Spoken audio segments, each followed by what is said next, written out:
on, have them talk Sound about good? what they have going on, interacting with them almost solely on that aspect in the first chunk of the Good? show, and then getting to, what's going on in Let's Star see. Wars, what's new, different There's topics. sound now. So Okay, I good. wanted to give I'm people an just setting up. opportunity I'm to gonna talk turn our about cameras themselves off for a again. little bit and show Right. off what they're doing and what they're creating, as opposed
the guests that we have How on about now? for that Can you hear specific it now? episode, I'd like to also obviously touch on what is going on in the world, but I don't want that to be the main focal point of the episode itself. I would like to always focus on the creator that I have on at the time, Sending sound out. and discuss what they have going on. But like I said, I'll always have some sort of a topic to go on as well once we've kind of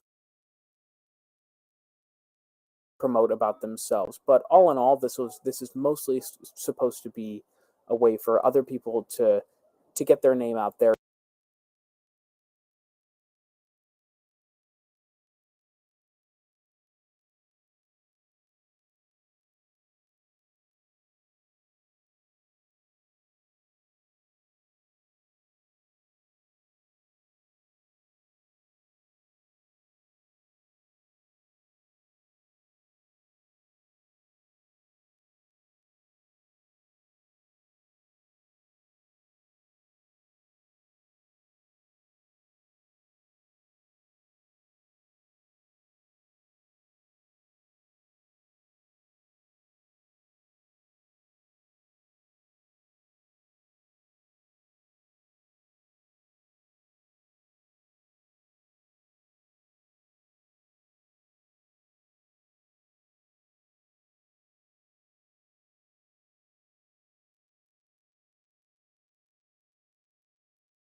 And that's the biggest thing to me is I love creating things. I love making costumes, and I love finding little greeblies to add on to different props at the hardware stores or at Walmart or anything like that.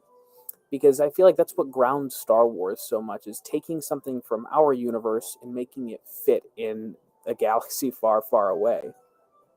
I would say right now my favorite thing to do is 3D printing. I have been 3D printing for about 2 or 3 years now, and it has very quickly become my favorite hobby. I use it to do anything from small trinkets or even full costumes. Right now, the costume that I have completed is my Din Djarin Mandalorian, and all of the armor pieces, except for the helmet, are all 3D printed. And it's a great way to get started in cosplay if you haven't already. I highly recommend it. I am always an open book. If you have any questions about 3D printing, you can always reach out to me. I will help as much as I can. I wouldn't go so far to say as I'm an expert, but I do think I'm fairly knowledgeable and can be pretty helpful if you do need any advice or assistance when 3D printing. So that's what I do right now. I'm currently working on both a Waltz Trooper Factory TK Stormtrooper costume that I would hope to get finished by the end of the summer at the very least. But I would like to join the 501st, so that's what I'm currently working on, as well as on the side I have my custom Mandalorian armor, which I've gotten a lot of it pieced together so far, but I'm kind of just trying to hodgepodge that together to get a full costume done. So yeah, those are the costumes I'm currently working on. What I would really like to do by the end of the year is I'd like to start a Wookiee. Black Chrysanthemum in particular is the one that I would really like to go for and do, just because I think it's not something that everyone does. When you look at either the 501st or the Rebel Legion, or even the Mandalorian Mercs, the ones you see specifically are going to be mostly Chewbacca, and then probably Tarful would be the second. And with the Book of Boba Fett actually displaying Black Chrysanthemum, I think you're going to see an uptick in that, and I'd kind of like to be a part of that, because I think he's a very interesting character, and he's got a fantastic and very different design to him that I think is currently untapped potential with the costuming community. And when I'm not costuming, I also thoroughly enjoy collecting. I like to think that I have a rather large collection myself that probably pales in comparison to a lot of other people's, but I collect anything from specifically the old Kenner toys and the new Funko Pops or the Black Series or anything really. I have a lot of movie posters from my time when I worked at a local movie theater that we have here. I also have a couple of standees from the new movies as well. So collecting is definitely something that I thoroughly enjoy doing. And the biggest crown jewel that I have is I have over 100 copies of Revenge of the Sith on DVD, because Revenge of the Sith is my absolute favorite Star Wars movie, and it's definitely a comfort movie for me. So I wanted to have something that not a lot of people could say they have, and I think over 100 copies of one Star Wars movie certainly does that. So, and it all goes back to Revenge of the Sith was the first movie I saw in theaters. I can still vividly remember seeing it with my dad and my grandmother. We went to one of the midnight showings at our local theater, which probably at 5 years old wasn't the best idea, but I still remember exactly where I was sitting. I can remember seeing the entire movie, and it is still one of the best experiences I've ever had, even going into my adult life. And when you can carry a memory like that, like I said, even into your adult life, it really sticks out as something that's truly special. For instance, like I can't remember hardly anything from when I was that young, but the fact that I can still to this day picture exactly where I was and seeing that movie in theaters from 17 years ago, I mean, that, like I said, that truly sticks out as something really special. And yeah, you could say it's probably a bit of nostalgia, but genuinely I believe that Revenge of the Sith is the best Star Wars movie because of its story. All right, John. Yep. Sorry, I had the tab muted because I was listening to some music. No problem. Yeah, I was just trying. I was messing around with a bunch of stuff. So I think I'm gonna adjust my. I'm gonna move because I need one more thing to do. I'm gonna drop this table down to like normal table height instead of bar height, and get one of those cool gaming chairs that all you kids have. Hey, Ken's got one too. All right. I know. No, I'm. But yeah, I think I'm gonna do that, and then I just gotta. I think when I have enough computers that I'm gonna wire in a second source, so when we do a feed of anything like that, it'll be its own secondary feed, which hopefully help with the sound. So Mm. I don't know, because like I said, I have nothing else to do. Right. I do, so we're waiting for Ken. I assume Ken's coming. I was a little late in getting everything up and running here, but I was on my computer upstairs, and I must have logged into uh, Restream with a different email, because I thought I lost everything, and then I realized it was just on another email. So Mm. I had a panic moment there for a minute. So. Yeah, there we go. Look. Oh, I was looking on Facebook. I wish the reply would, because I thought I lost everything, and then I realized it was just. There we go. Sorry. I wish I could put the replies on, but Barry, who was actually on our Star Wars stories, um, he he says, I'm TK523, which means he's been in the 501st really long, because that's 3 digits. Yeah. Of the 501st Legion. I donated a kidney on February 2009 to a fellow Star Wars collector, and they had it. They did a wonderful thing on our Star Wars stories. That's how I got to meet them. So that was, I don't think you get much better than donating a kidney for Star Wars. I mean, it's hard to live that one down. Right. Your volume's a little faint. I don't know if Faint. Okay, let me see. I'm sitting further from my mic, so that could be. I thought I was talking too loud. How about now? it's still about the same. All right, let me check my levels. See, you do one podcast and now you know every. No, I'm just kidding.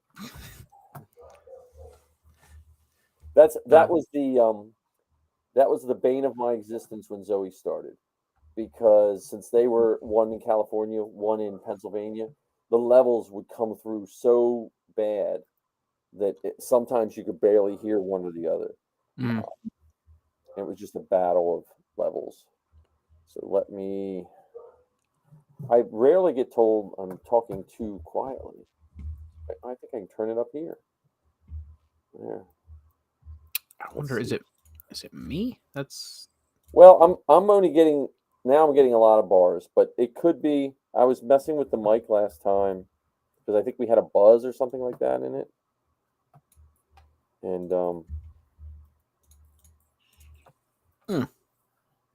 let me see. Output, input, audio inline. Is that better? That's much better. Okay. Yeah, it was just. Oh, I remember last time my slider kept. I ran some updates on this computer, so it could have. There we go. So, what's your response been from your podcast while we wait for Ken? Have you, I haven't gotten any response, really. I've been trying to not be super pushy, but still have a firm grip on trying to get some of these people on. I just instead of going in the mass Discord, I reached out to a couple people individually. Well, that's cool. Honestly, it'll take some time. It's frustrating because you're going to build it, and then it'll eventually hit you. Like you'll get. I know with the girls, it had to be 6 months in till you felt like people actually knew who you were.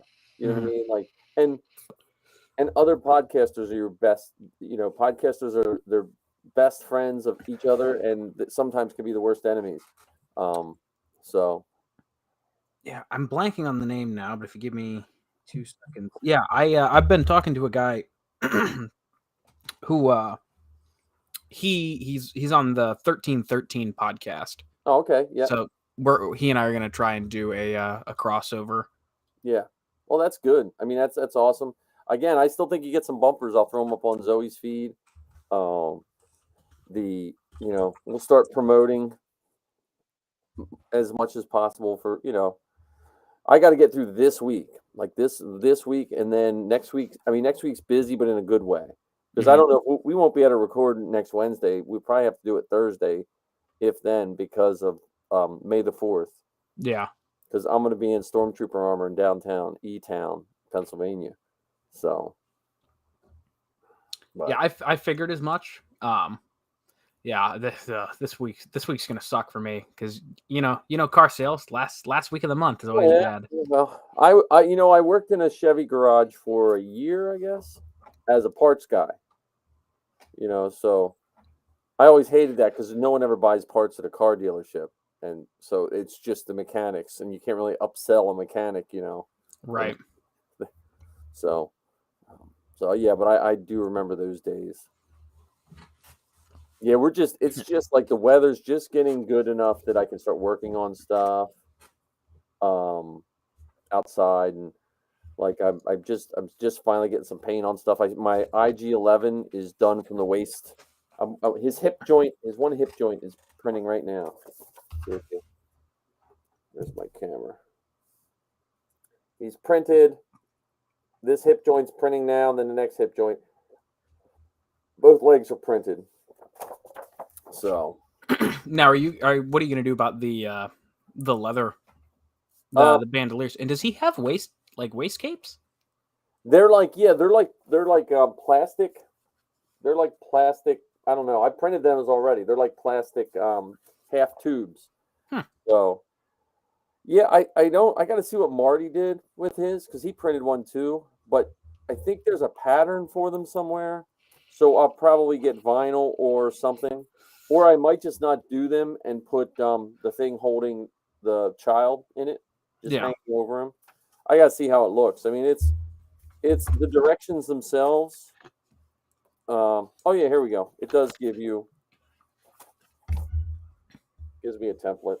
Oh, there you go. So, but I think now the legs took 3 spools, which isn't really bad. No. What are your infill settings? 8%. Okay. Because it runs a piece of PVC. Mm. So, it's 2 walls, 8%. It's not too bad with a 0.4.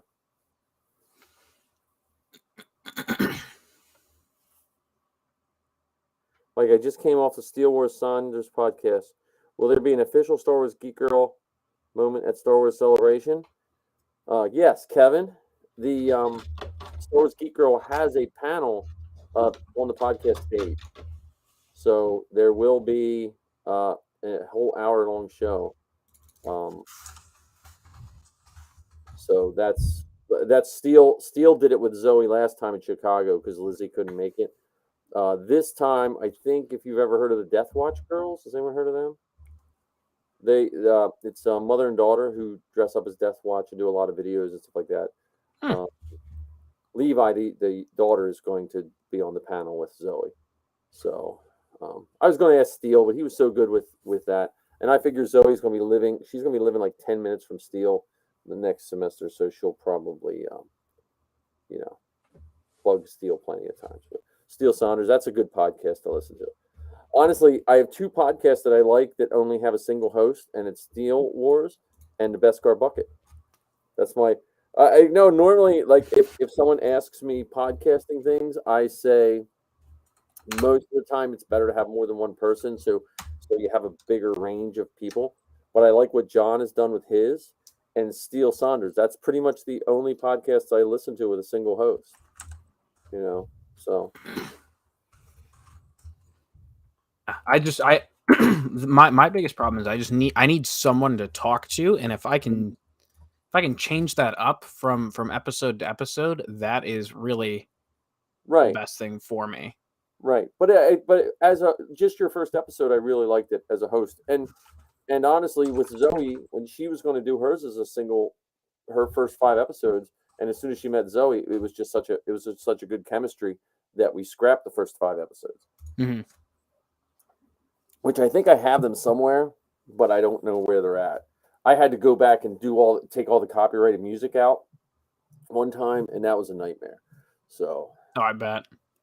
I learned my lesson with if I teach copyright to kids, and I always tell them, make sure you use copyrighted music, but don't. And I just put that, and it kept her podcast from being distributed at certain places. So I had to go back through and yank it all out. So yeah, I'm fairly certain. I need to double check. I haven't looked in the last couple days. But my show is going to be everywhere a podcast can be found. Because Yeah, I'm going through Anchor. yeah. It makes it super easy. Anchor is awesome. So I switched my podcast once I get it going, and we figure out, well, you'll have a second podcast somehow shortly. Once I get that, but I switched it all over to Anchor. With Zoe's again, it's right now. It's just I don't feel like spending the time transferring the whole thing over. Mhm. But it will when my bill comes due for my hosting service, I will probably switch it over to Anchor because it costs over it's like $150 or $149.99 to host her site, which isn't bad, but I've been doing it for 7 years. That's a good bit of change, you know. So Right. and really, I would say 99% of the people on podcasts you're not going to make money. If you're doing podcasting for money, there's probably easier things you can do to make more money, you know. Right. It's more like a therapy. It's more like a just it's its own niche of Star Wars fandom, you know. Yeah. Because out of all the guys that we were filming the movie with, you, me, Ken, I don't know about many others that were. Let me see, Kevin. It was the copyrighted music was it was John Williams, but we had bought some music for a violin or something like that, and we used it as the intro, and it was a short intro, but and it probably for kids podcast, no one's really going to care. We weren't making any money, except then when it came down to at the time, a couple years ago, some of the internet radios that were picking up. You guys ever hear? I don't know if they even still do this anymore, but there was internet radio shows wanted to host their show, and the music was the one of the things that kind of hung them up on. So I was like, okay, I'll just take it all off. So Sal wrote a jingle for it, and we just used the jingle. So Yeah, I know. I'm fairly confident if the if the title holds true, mine is royalty free. So yeah, well, and again, you a lot of guys will use short clips, and it depends on which podcast you listen to. If you listen to, I don't know if you ever listen to Coffee with Kenobi. Mhm. So if you get a chance, only reason I think you should listen to that is he connects everything to coffee, and so Mhm. his show is a highly scripted. It's a good show, and he's a really nice guy, but it's a highly scripted show. It's not really, you know, um, but he has all these disclaimers and stuff like that on it, and that's like podcasting of the past. I think, the when I used to teach podcasting years ago, I thought podcasting in when the Apple first came out with GarageBand on it, so it would have been 2003, I think, or something. Um, I used to teach podcasting, and the rule of whatever how to do podcasting back then was you should only do it with scripted. It was almost like radio in the 1920s. Everything should be scripted. There should be no dead air. Da, da, da, da. And I taught that for years. And then when I started listening to podcasts, I was like, that's just not really my kind of podcast. Right. But I think everyone's like, oh, make sure there's no dead air. Make sure there's no dead air. I think that makes it more personable, more grounded. Like obviously, yeah, you don't want like a minute of dead Right, air, right, but a couple of like 5 to 6 seconds. It's not gonna make or break. Yeah, right. No, that's true. And I think like with your podcast and with Zoe's, we have to give another helmet away. We give like 2 helmets away already. Once, it's just I never realized how much time and effort both my kids being in college was going to be. I thought when they went off to college, Missy and I would be like in heaven with not, and it didn't really work out that way. But we'll do some more helmet giveaways. Ark is here now. Now the family is complete. Yep. Yeah, Kevin, I love I love them. Yeah, aerosol. Okay, so I like all your toy collections, Ark. I really do. I don't know. Now, are you in? I want to say, is Ark Connecticut, if I remember correctly? I know it's Eastern Standard. Yeah, I couldn't remember where you were at, but I'm telling you, with that collection of yours, you need to get to Jordan's shop and see what he has. Yeah, I need to I need to make it I need to get in contact with Jordan. Yeah. And Oh, Maine. Okay. Yeah. Well, that's I'm New trying to England. get Jordan to come out to Steel City. I'm trying just to have him just come out as a guest, like because he's as big of a name in the toy biz world as some of the other people that they have, signing autographs. Like Ken Bishop. Mhm. Yeah. Here we go. Oh, yeah. So he says, I mean, who we got? Oh, yeah. Oh, Maine. I was at Maine for a week, and I couldn't stand all the whatever those bitey things were around the water. They were like, Crabs. don't go in the water because you'll get leeches, and you can't stand near the water because all these flies or something will bite you. I was like, yeah, I'm not. Gnats. They were like gnats, but they bit. Hmm. They were like black flies or something they call them. So I was like, yeah, Pennsylvania we have mosquitoes, but mosquito season doesn't last too terribly long. What? Huh? What do you mean? Nah, we don't have. Well, see, we have a lot of bats around my house. So Ah. once the bats hit, you're pretty good, And we don't have standing, where I used to live, everyone had like 50 tires in their backyard, so you had mosquitoes all year round because they had standing water and stuff. Right.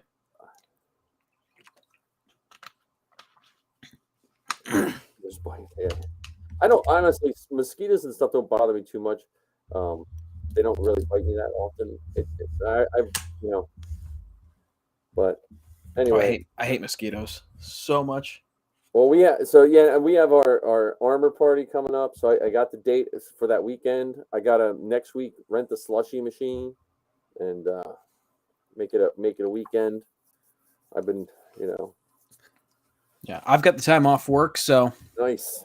So yeah, I'm gonna make the mold probably the first warm day that I don't have a lot to do. I'll make the mold for the all the Tuscan Greeblies because the ones I 3D printed are nice, but I figured if I smooth them out and I can mold them for a couple bucks for like $3 or $4 for the whole set. But then that saves us steps when we're there, So once I have them smooth, then because the resin is you can brush that and paint it quick. So and then I have 2 boards to test out my attempt at the rifle build.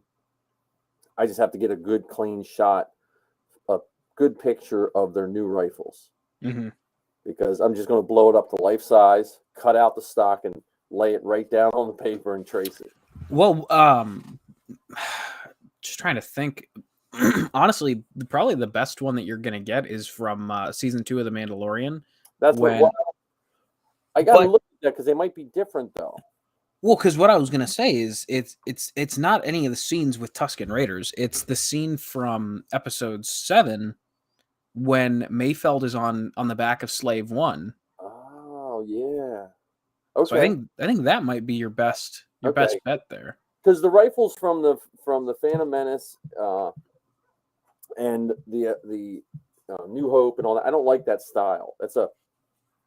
I like the ones that look more like a long gun when they have standing in the racks. Yeah. So that's just me being, it could all go horribly wrong. I've never attempted what I'm going to try, so we'll see. Yeah, I'm very tempted to buy that Grand Admiral. Oh, I know. Costume they saw. Because you could do like an Imperial ponytail looking thing. Exactly. Eye patch, get an eye patch going. Mm-hmm. Yeah, because I saw that. I messaged I commented on it. I'm like, what size is everything? And it's the only thing that I'm concerned about is it's about 30 or 40 pounds heavy. He's like, yeah, it probably fits 180 to 190. I'm like, yeah, I'm 140, 150. You could just eat a lot. Just right. Drink a lot of soda. Start drinking soda, like a couple of liters a day. Yeah. But the boots are the right size. The height is the right height. Like, ooh. Well, I'm telling you, the best bet for any of those, though, any costumes, not to knock any costume sewing people, but if you get stuff done by a seamstress that's not costume related, not only will it be cheaper, but it will probably last you longer. Right. Because when I got Zoe's first Sabine costume done, which is the one behind me, it's 8 or 9 years old. That lady I was just showing her pictures, and she's like, okay. And it cost, all the sewing cost me less than $20. You know, because she's normally does like, you know, when the average person comes and gets a suit taken in, they would never say, oh, it's $75. Where if you say to a cosplay person, hey, can you, they're going to be like, okay, it's $100, because they know you're spending cosplay money, not, you know. Right. So yeah, mine was like an old lady from the middle of Lancaster County sewing. You know, I gave her all these printout pictures. I said, this is what it has to look like. So Right. So, and you just took it to like a run of the mill seamstress. yeah, it was this lady that it was a lady that had a index card sticking up in Good Store, which is a Mennonite Amish store in town. I went and called her, and she's like, well, I work at this garage on whatever morning. So I went and I took her. I said, can you do this? So like Zoe's first pair of pants is a pair of pants from Target. And then I got brown material and had her sew on, you know how Sabine's like the 2 type material. And that cost like $5 or $6. And then the shirt, I give her 2 Under Armour shirts, a gray one and a black one. And I said, here's 2 shirts, just make it look like this one shirt. And that's what she just cut the gray off and sewed in that like little T pattern. And I think it was like $19 and some change for all of it. Now that was 9 years ago, but still, even if she would have said $75, I would have been cool. Right, because I mean, if you just go to buy any of that completed, yep, be like, all right, yeah, it's $400. Now there's a girl, Wendy Darling in West Virginia. She made Zoe's new Sabine costume, so she made from scratch, and she made, I don't know if you ever saw Sappy's Ketsu. So she made that entire Ketsu for me for about, I paid like $150 for that. And that was, I just sent her measurements and then sent her money, and it fit perfect. So she's another one that if I need stuff, I get a hold of. So. I might be in touch. Yeah, Wendy Darling, and anyone listening, if I know she just does it on the side. She's also Fernando Merckx. Yeah, I was gonna say, is she in the costuming group? Yeah, she's in the Merckx. She has some beautiful Merckx costumes. I think she has a Twi'lek Merc, if I remember correctly. It has the helmet with the head tails coming out and stuff like that. And she's working on a Cody, I believe, right now. And her dad does a Chewie, and her dad does a Vader. So now I'm back on the Vader kick now. I was about to say, speaking of Vader. Yeah, I should have put those pictures down here. I was at Marty's, and he found an extra old undersuit that he had, and so he had his Vader. So I put it all on, and it's pretty good. I mean, I just got my lifts today. I got 4-inch lifts, so that puts me at 6'2", plus the heel of the shoe. Right, and I bet you've got at least a 2-inch heel. Yeah, well, these are just on my regular shoes, like not even my boots. Like there's pictures, I just had shoes on. I didn't even have boots on. So I'm going to get a pair of black boots for mine, because I have everything. Now I have everything but the chest box and the belt boxes and the robes. And I'm just going to, I think what I'm going to try to do is learn how to sew the robes. Fun fact. Who's Martin? I'm looking at. I'm curious what that means. Do I know? There.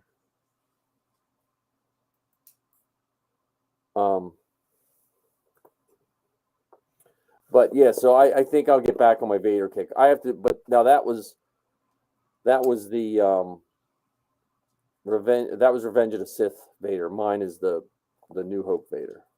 So I got to strap up the helmet. He has 2 things, his helmet, everything.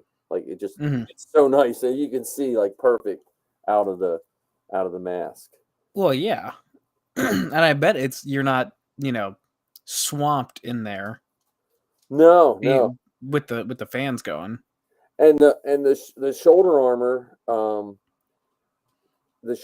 was nice. Now his shoulder armor was a little longer than mine. I think the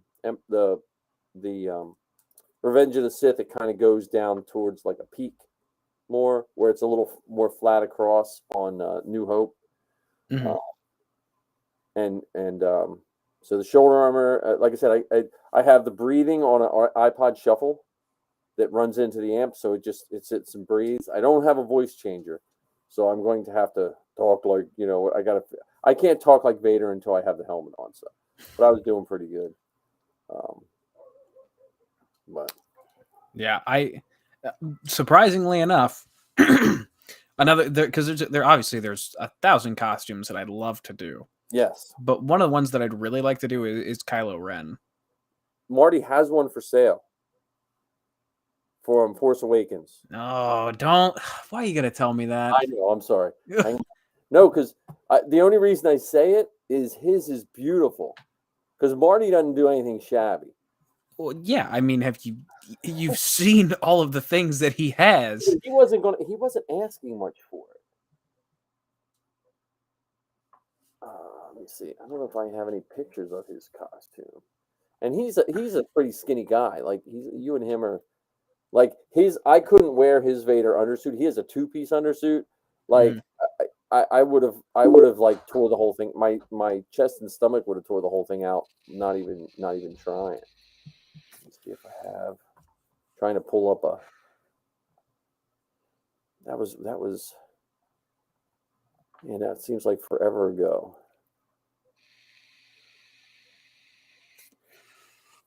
Oh yeah, there we go.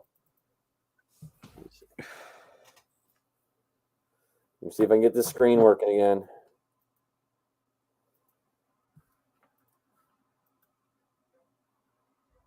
Oh, is that his? That's his. Oh.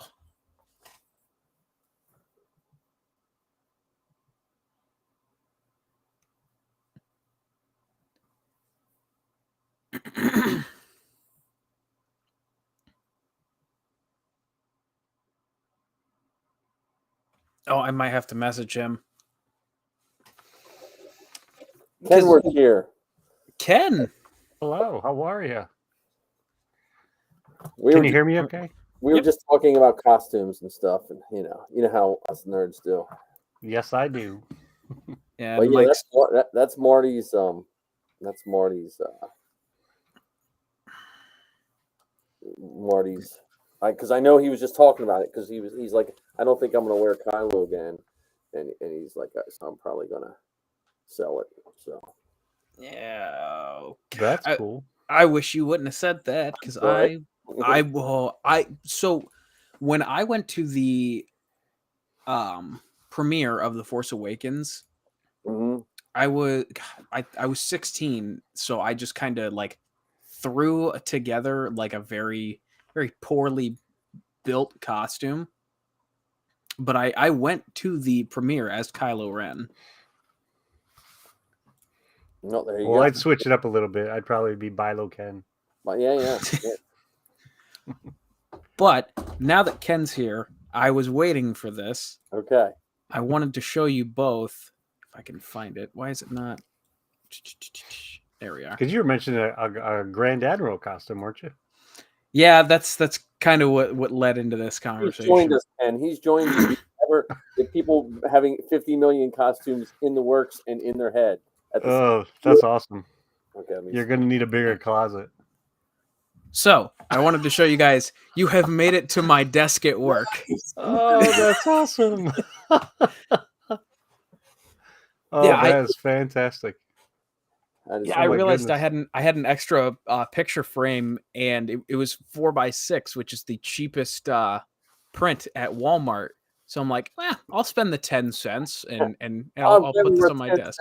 We're worth 2.5 cents a piece.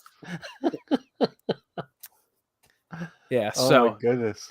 So I wanted to show you guys that you've officially made it to my desk at work, because everyone's got like some sort of like family photo. I'm like, it's just me. You know, my brotherhood. What? I'll put my brothers in arms on my desk.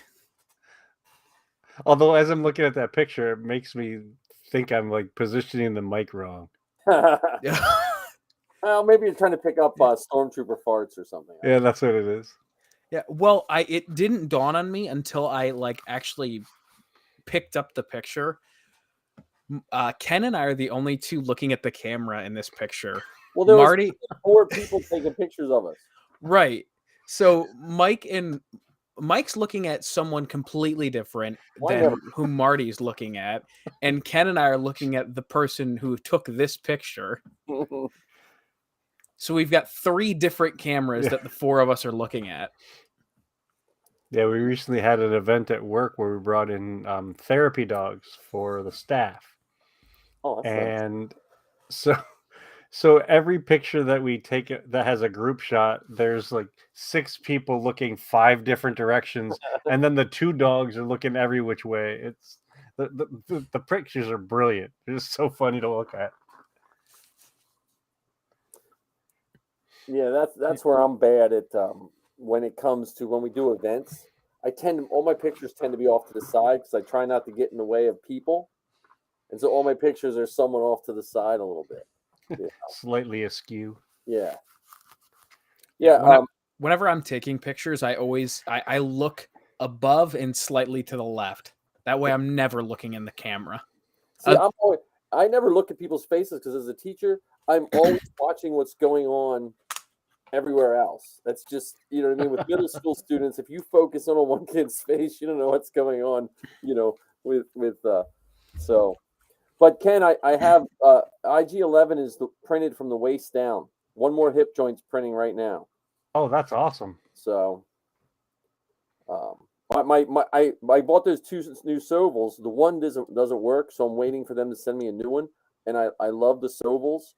And like I could probably get this Sovel running, but when I pay $400 for something, I don't work on it the first 2 weeks I have it. That's just, you know what I mean? That's just, you know, so because I was thinking, man, if I would have my Sovel, my second one running, I would have him done by now. So, but anyway, I still have TikTok is still a topic of jokes in my house because I keep saying I still say I want to get a 3D printer, and Heather jokes, well, not till you get a TikToks. There you go. See, you get on TikTok, start going on there. It's I'm gonna try to post a bunch of TikToks from Celebration. You know, my my TikTok has just turned into me just like posting Family Guy clips to just to garner some views at the moment. Well, I just got to get back into like once the weather breaks. John's never seen me in my full building capacity of stuff where I just like build for 20 hours straight. And once I can start doing that again, then I can start posting some more TikToks. It's just I need. When I was younger, I could work in the cold, but now I like nice weather to work. So. I don't think that has anything to do with being old. I think that's just being a regular human, because I also don't like to work in the cold. Dude, when I was 20 something building cars, I would lay outside in the ground would freeze to my back and I'd get up and there'd be a big chunk and my grandfather would just laugh because we just had to get it filled, and we had to lean, like I don't know if white trash is a good term to use anymore, but my garage was an old picture window, a tin roof bolted to the side of the house. You know, that was, and it was half dirt floor, half old carpets that my grandfather had picked up when he, you know, was a house painter. And so if it rained, you just had water running wherever you were working. So I've become soft in my old age, I think. Spoiled. So spoiled. Heat and tools that were made in the or post 1970, you know. My grandfather had wrenches like that had no numbers on them. They were just big wrenches, like you just, you know. And he had I don't know if you ever used a brass wrench. So they made sets of brass wrenches when in the olden days. So when you worked on anything that had to do with gas or something, it wouldn't make a spark. But when you're working on a car with brass wrenches, they're not very. They don't make wrenches out of brass for a reason, you know.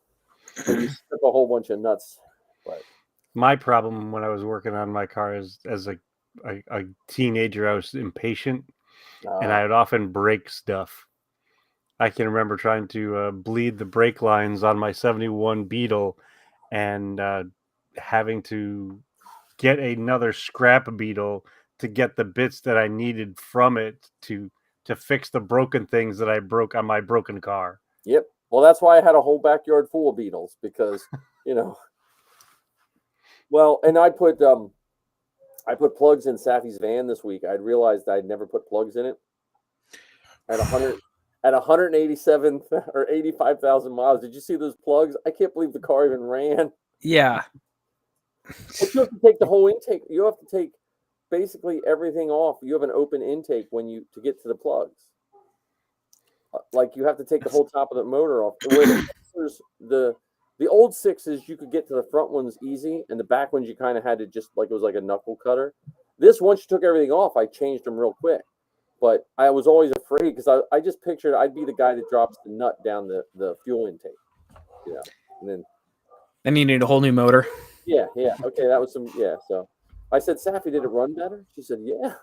Well, because it had like the RPMs it kind of just went like this, So I'll do my Scion next because my Scion, I think they have about 100,000 on those plugs. That car, but my Scion has 275,000 miles on it. So yeah, but that's that Japanese first clutch. I still haven't put engineering. Really? Yeah. So I know that's going to go like any day. Yeah, you're playing with fire right there. Yeah. But, I didn't know that Scion was a stick though. Yeah, that's why I bought it. Back then, it was one of the few cars I could buy as a stick. Because the automatics back then, the Scions, because that's really underpowered for an automatic. Like it's like a 1.2 motor, so it's like a motorcycle motor. Yeah. But with the stick, I get 40 to 50 miles to the gallon. With the automatics, they got like 20 something. So that ain't bad. Right. It takes me longer to get places, but Yeah. What's the rush? Yeah. But it's no inflatable Falcon. That's true. No, but I did like John's topic about this the ridiculous Star Wars. That was Ken. I can't take credit for that. And I did like to keep it PG. Yeah, because there are some ridiculous things related to Star Wars that are not family friendly. Well, Steve Sansweet has a whole section of bootleg and adult themed Star Wars stuff. Oh, is it behind a curtain that says adults only? Literally, because I was watching a tour one time, and he had like it was something hanging over, and he just mentioned to him that's that. I always like to go talk to him at Celebration. The last 2 celebrations, I got to talk to him. Yeah, we have a picture of him up on our wall. Yeah. 2 of them, actually, I think. Yeah, one is him in his Phantom Menace costume. And then, what's the other one? Oh, maybe the other one is just in my mind. We took a picture of him when we went to one of the celebrations. It was before Rogue One came out. And do you remember the trailer for Rogue One where Jyn Erso was running around carrying the data tape? Yep. So I made a data tape out of foam, and I carried that around with me and took pictures of it with Krennic and Jyn Erso's and everything. And I got a picture with Steve Sansweet holding my data tape. Nice. And it looks like Fordo wants to get in on our conversation the next time we do a toy episode. Oh yeah. Well, he should definitely listen to your podcast too, Ken. Oh yeah, episode 19. That's the one where we were lucky enough to interview 3 of the guys from Kenner and Hasbro, and Anthony and Demetrius both have history in the toy industry, so they're a wealth of stories, and that was as even though we have 22 episodes to choose from, 19 is I think one of my favoriteest because we got to interview those guys and spend time with them. It was fantastic. Yeah, right. There it goes. Here we go. Oh, I gotta put that. Okay, we got another bit of peer pressure for me to get on TikTok. Oh wait a minute, I got the wrong one. Sorry, I got I'm learning here. Here we go.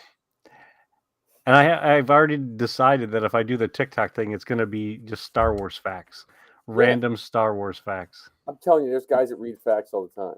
But I was trying to think of the ridiculous stuff for Star Wars, like when you said that. Like because I know like you can look up and you can see the the X-rated tape dispenser or the X-rated card. That's the two things that I remember for years, like that C3PO card where the piece was falling down and they snapped the photo and all that. So I remember that, but I think like when I was a kid, I can't.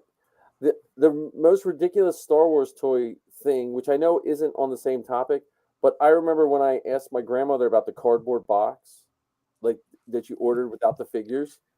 I wish I had I wish I had a cell phone back then, because the face she made when I said, "Look, you can buy me this empty box," was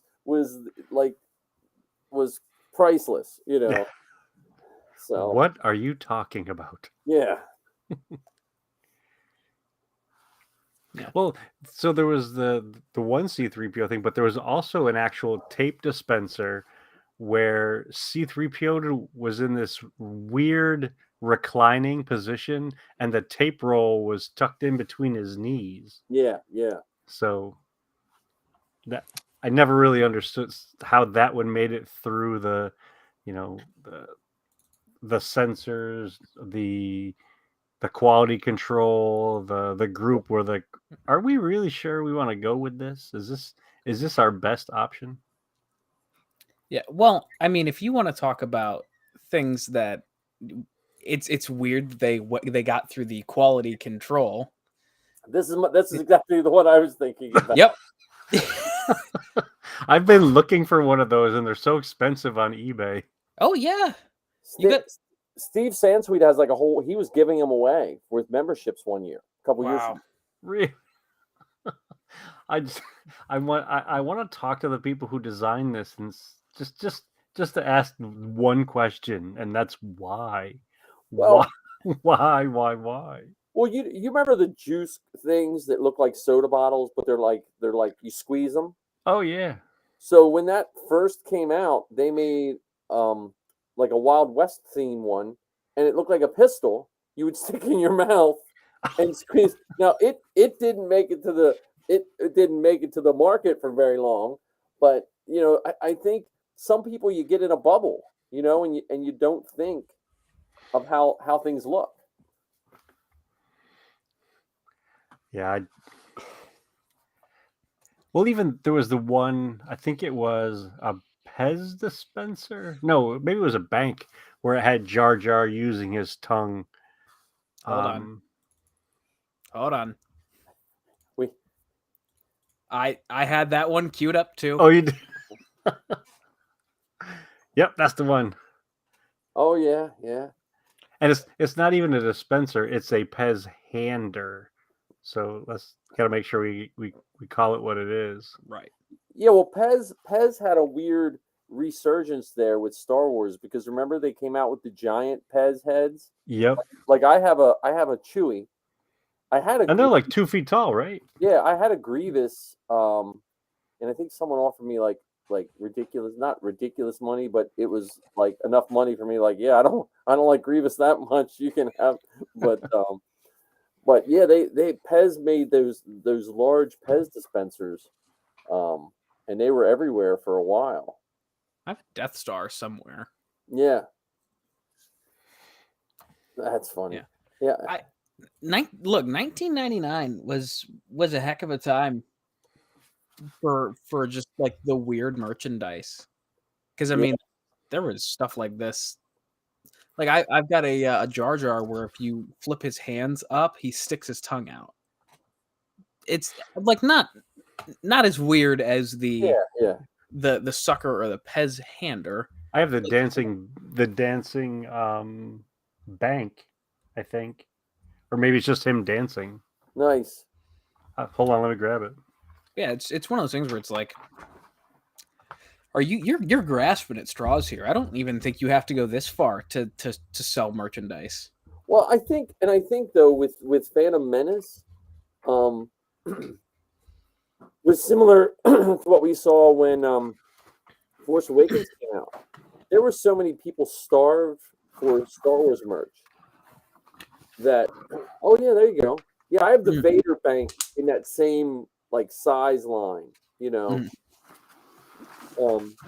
But I think like I think like the Phantom Menace, like to me, was almost like the last hurrah of like the crazy merch, like when the Phantom Menace came out, because so many stuff like Ken and I lived in the time like in the after I would say after 1990 or even late 80s up until Phantom Menace, you had to go like search nooks and crannies for anything Star Wars. Like if you wanted a Star Wars T-shirt, it might appear somewhere at some local comic book store, but there was no like T Public, there was no internet. Yeah, and the other stuff wasn't on, shelves. Even in J.C. Penney's Yeah, and Sears and stuff. Yeah, you'd look out and find it like in the back of like a pharmacy that they hadn't changed their toys or something like that, or and then when Phantom Menace came out and the toys, I think they weren't necessarily ridiculous, but some of those bobbleheads that came through Burger King and the heads didn't really match what was on it. Oh yeah, and there was like a couple lines of those. Yeah, there was like an AT-AT with a stormtrooper helmet, like and yeah, they did a line for the for Clone Wars too. Oh yes, yeah, I know what you're talking about. Yeah, they were like they kind of were bobbleheads, but some were like little stuffed animals, like little Jawas and little different stuffed animals. And that was kind of like I don't know if it was a ridiculous line, but it was a kid's toy that wasn't really a toy. It was more Well, one of the when going back to that episode that we were talking about just a little bit ago, where we talked to the guys from the toy company, they joked. They said that they used to be in the landfill business. They used to make things that were so cheaply made that kids would just throw it away. But back to the Phantom Menace, I mean, that was a huge resurgence of attention and merchandising. I mean, Yep. For crying out loud, they made one of the songs from the Phantom Menace into a music video for MTV. Yep. Oh yeah. So it was the merchandising around the Phantom Menace was off the charts ridiculous. And there was some nice stuff. Like I know we're normally talking ridiculous, but like I remember I found them again. I have them up in the office unopened, but I remember the accessory pack. Like you could get the Tatooine accessory pack. It came with the poncho and a scrubber droid and a bunch of other little things and that was there was a new boot pack. I think it had a fish in it or something like that. There was a Sith pack. There was one for like for Darth Maul. Mm-hmm. So with all that ridiculousness, like I went all down looking for those cup toppers, the Taco Bell, Burger King, and I had all those cup toppers. And when I did my first clean out of stuff, I was like, what am I going to do with these things? Well, we still have movie buckets from that's not as far back as the Phantom Menace, but from the Disney era. We have you go to the movie, you spend an extra $15, you get the movie bucket that has Star Wars on it, and you get the cup and all of it. Those, Ken. I have a whole wall. Look, I used to work at a movie theater, and we got 50% off on those. So I have so many movie branded cups and popcorn tins. But the craziest of those that I have is there's two, and they're both from the movie directly behind me here. When Solo came out, they had two cups at Cinemark. One, the base was a standard, medium-sized soft drink. But the head, right? The head was L337, and it didn't match the design on the cup. Yeah. The cup was just like the silhouettes of all the characters. Yeah. Oh yeah. And the topper was just L337. Well, that was the year that they had. Is that from Denny's? That's a Denny's. Yeah. And they handed out trading cards. Yeah. Because I was working really hard to get a Therm Scissor Punch trading card. I have one of the Denny's. Okay, so maybe this isn't ridiculous stuff. This is just ridiculous things I do. I have a Denny's placemat framed in my office. The Star Wars Denny's placemat. From Solo? I almost stole one of their menus. So, but the other cup though, this is, again, I don't know who thought this was a good idea, but it sounds good in theory, but when you actually put it in your hands, it's awful. It was the Millennium Falcon was the cup, and it was it was cut off on the base, standing straight up. I think Mike's gonna pull one off of the shelf. Probably.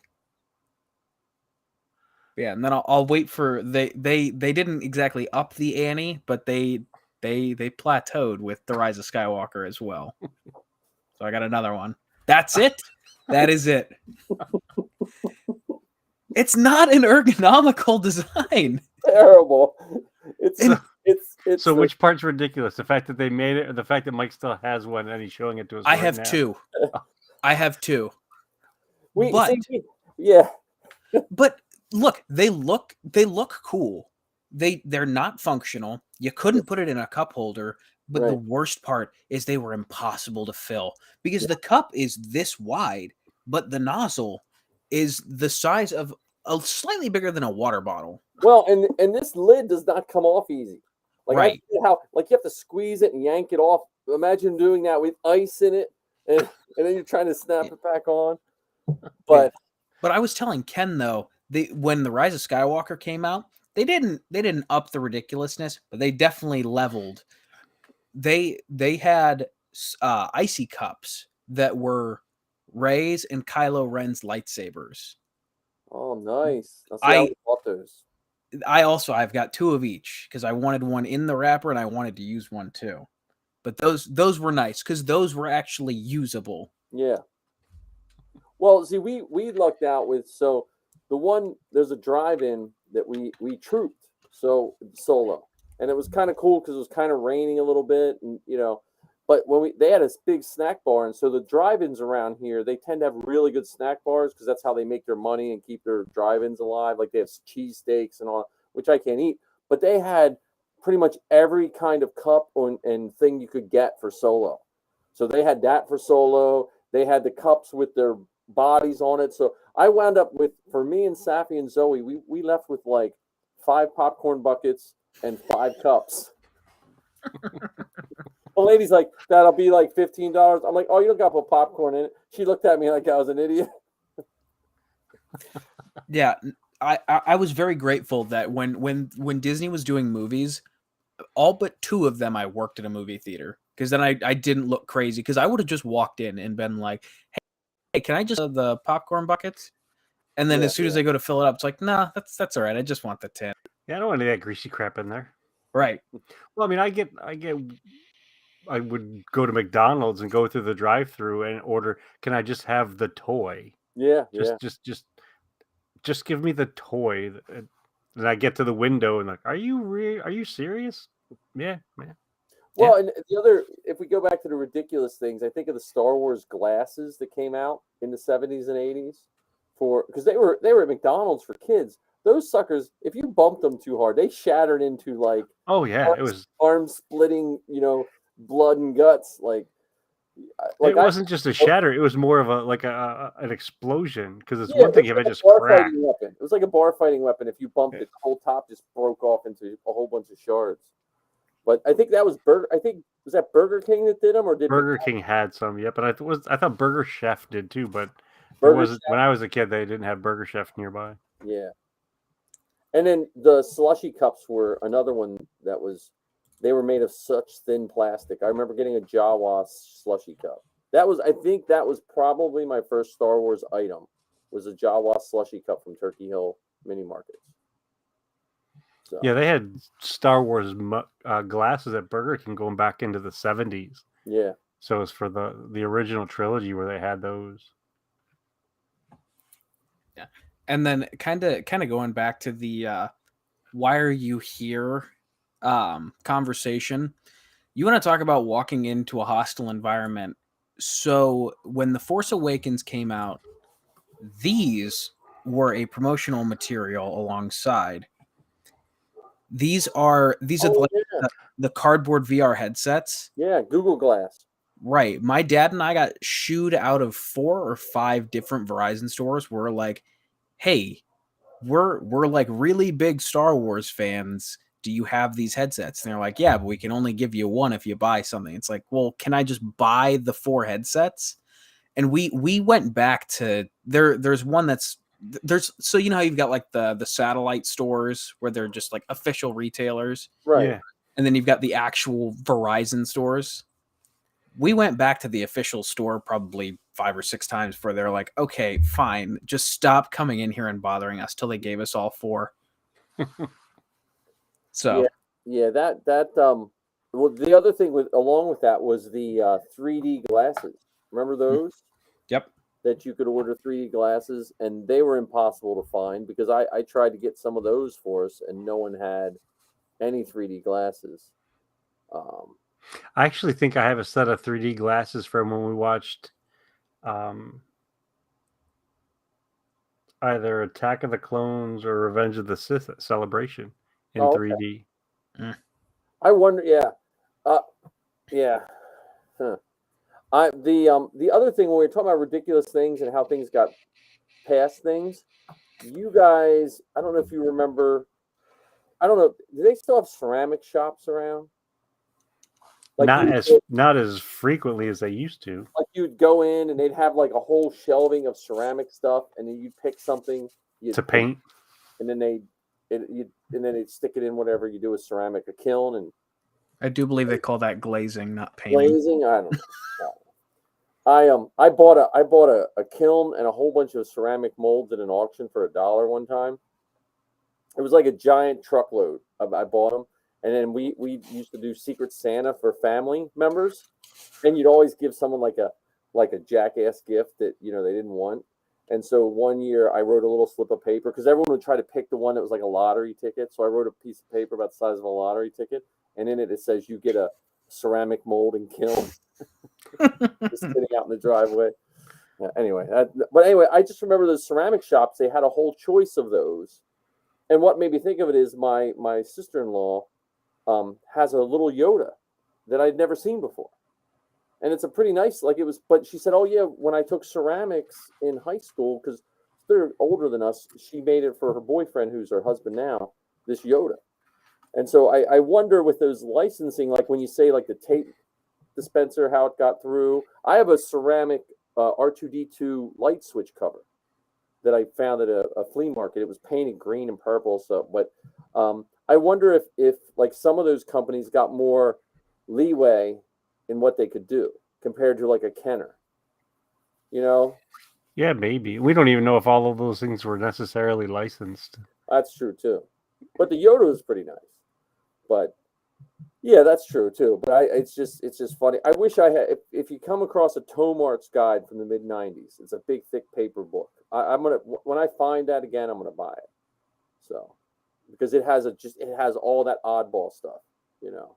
Well, even the magazines back in the 70s and 80s, whether you're talking was it Film Log? Is that the one that had all you could get postcards and lobby cards and Don Post masks and everything and enamel pins and buttons that say Vader lives and everything like that. Well, and like when you used to sign up for Star Wars Insider, like the one year I signed up in the '90s, you got a pen. I have a pen that has a land speeder on it. When you turn it this way, the land speeder drives. And you get that autographed letter from George Lucas. So, yeah, I mean it is weird the merch and it's the weirdest stuff that survived. Like, how does someone have those Jar Jar Binks lollipops that are still floating out? That blows my mind. Well, I have foodstuffs. I have a box of Mandalorian cereal. I have what are they, like Gushers or something like that? Those little fruit things, fruit by the foot or what? I did. Oh. They're in my kitchen right now. I haven't opened them. Yeah, hang on. Give me 2 seconds. I can tell because I also have a lot of food items. I know candies. There's a bunch of candies that came out a few years ago. Oh, man, see, I'm always like I even when I collected the cereal boxes, I used to take the cereal out and flatten the box. Oh no, I still got the cereal. Oh yeah, because I had C3. Still sealed. I mean, I bought 2 boxes, ate one, and then kept the other.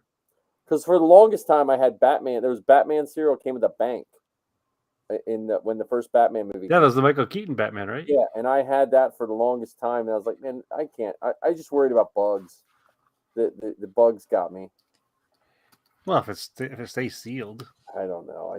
Although what I've heard recently is that the glue that holds the boxes together actually is, I guess, bugs like eating that too. I don't know. Yeah, well, I know when I was in the restaurant business, we got rid of corrugated boxes like as soon as stuff would come in, because cockroaches like to live in those corrugated boxes and eat the glue.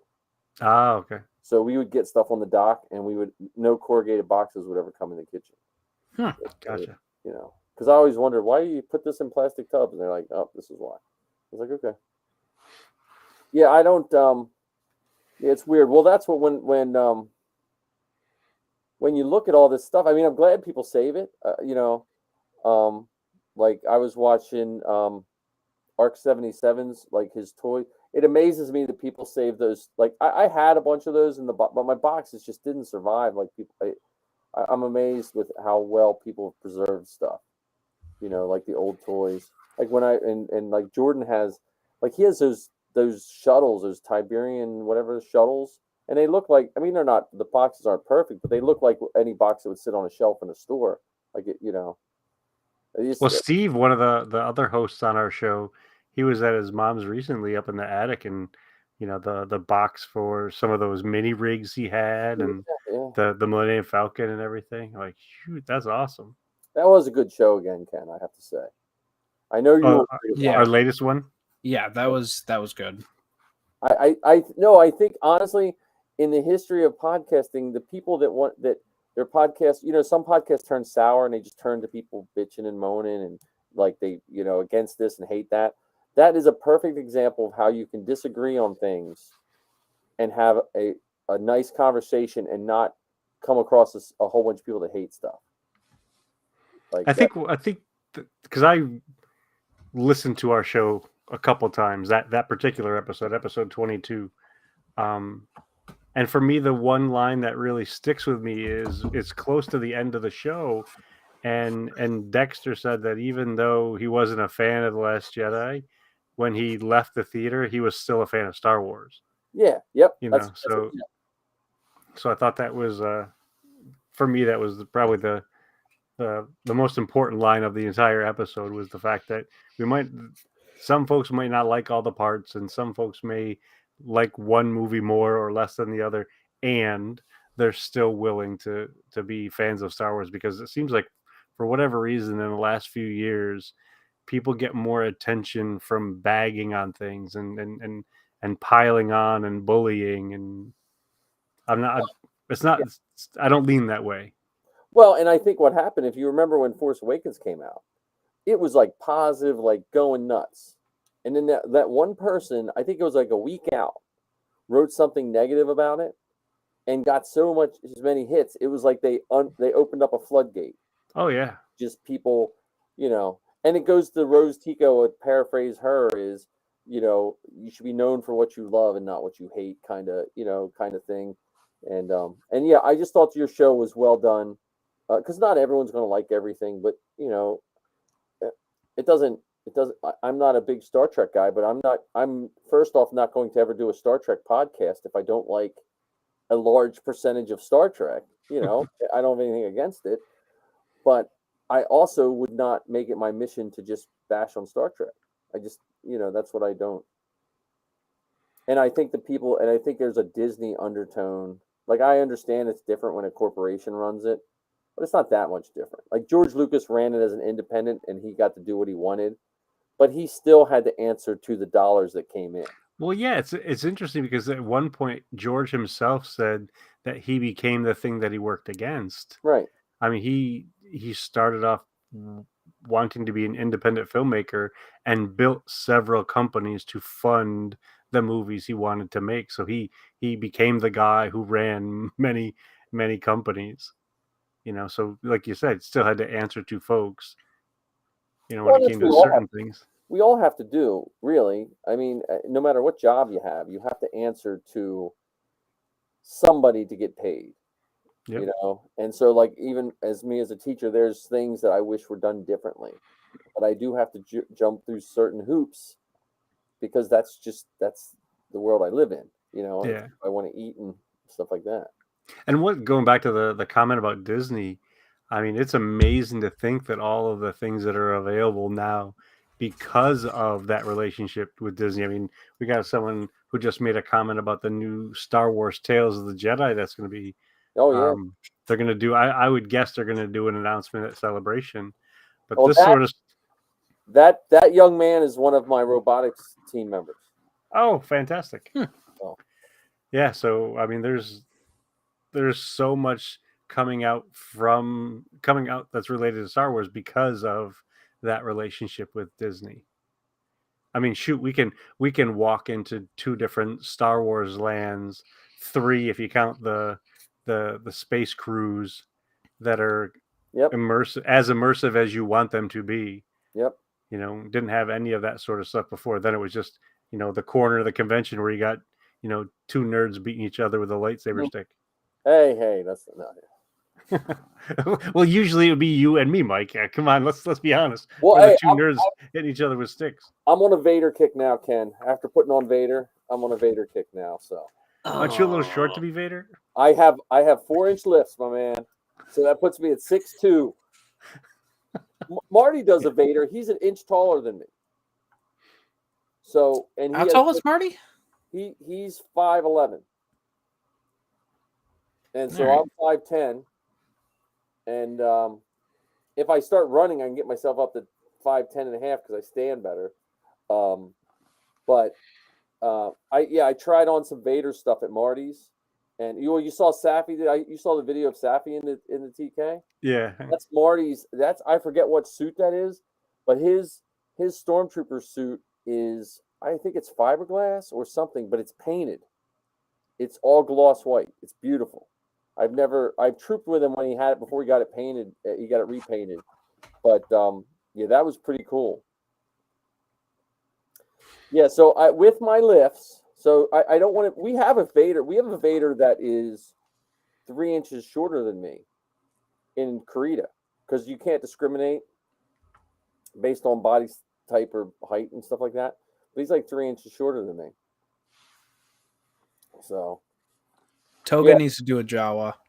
Well, no, Toga's working on an Ezra because I misprinted an Ezra pistol one time. I off scaled it so it's like humongous. So I put it to Toga and said, "You got to do an Ezra for Zoe." But he's got the look too. If he shaved, oh yeah, he would look perfect. Actually, yeah, he probably has to shave as a Jawa. He has to shave 3 times a day. No, I've never seen a Jawa without a hood. No, Ezra. Oh, okay. I got the wires crossed. I'm like, it's sorry. Like attention span. Ken's like, what? I thought we were talking about something else. Toga as a Jawa. That's what I thought you were talking about. And then you mentioned that he has to shave. We had a big kick of grown up Jawas for a while. So and I don't want to bash anyone's costumes, but I'm biased towards kids as Jawas. Like, I don't want to hurt anyone's feeling that does an adult Jawa and stuff. You know that a lot of the Jawas were adults, right?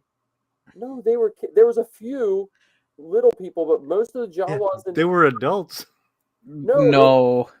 In New Hope, they were some of the people's kids.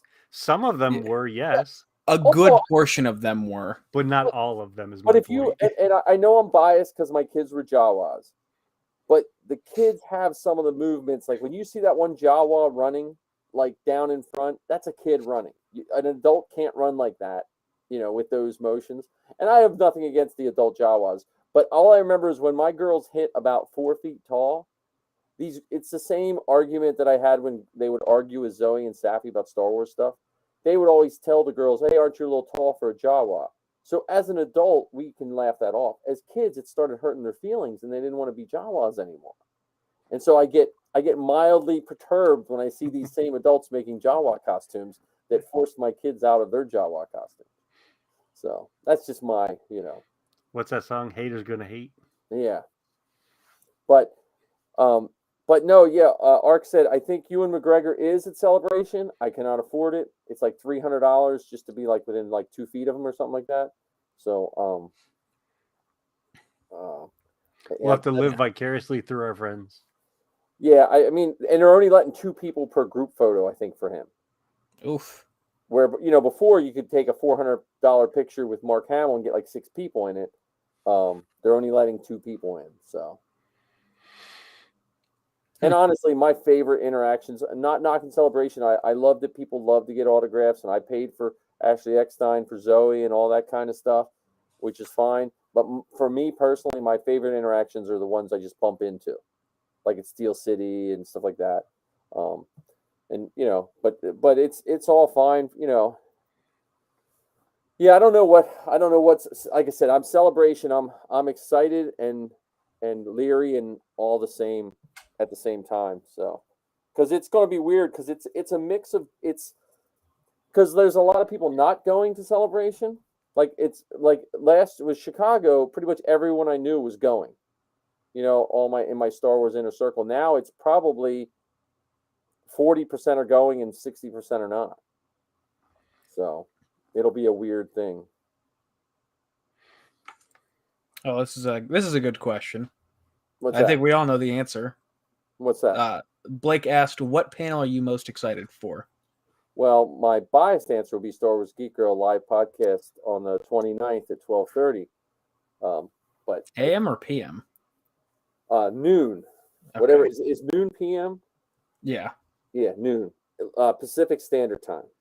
Because I think the con closes it. It closes Sunday. They don't have a Monday presence. It's just 4 days this year? Yeah, it's just Thursday, Friday, Saturday, Sunday. Okay. So, well, the 5 days that was good, but it was that last day. It was kind of petering out at Chicago. Those people all freaked out from the snow. All those California people that had never seen snow. They got like a dusting of snow. You would have thought it was like a blizzard. We were actually eating in, I don't know the exact name of it, but it's a restaurant that's on like the 94th floor.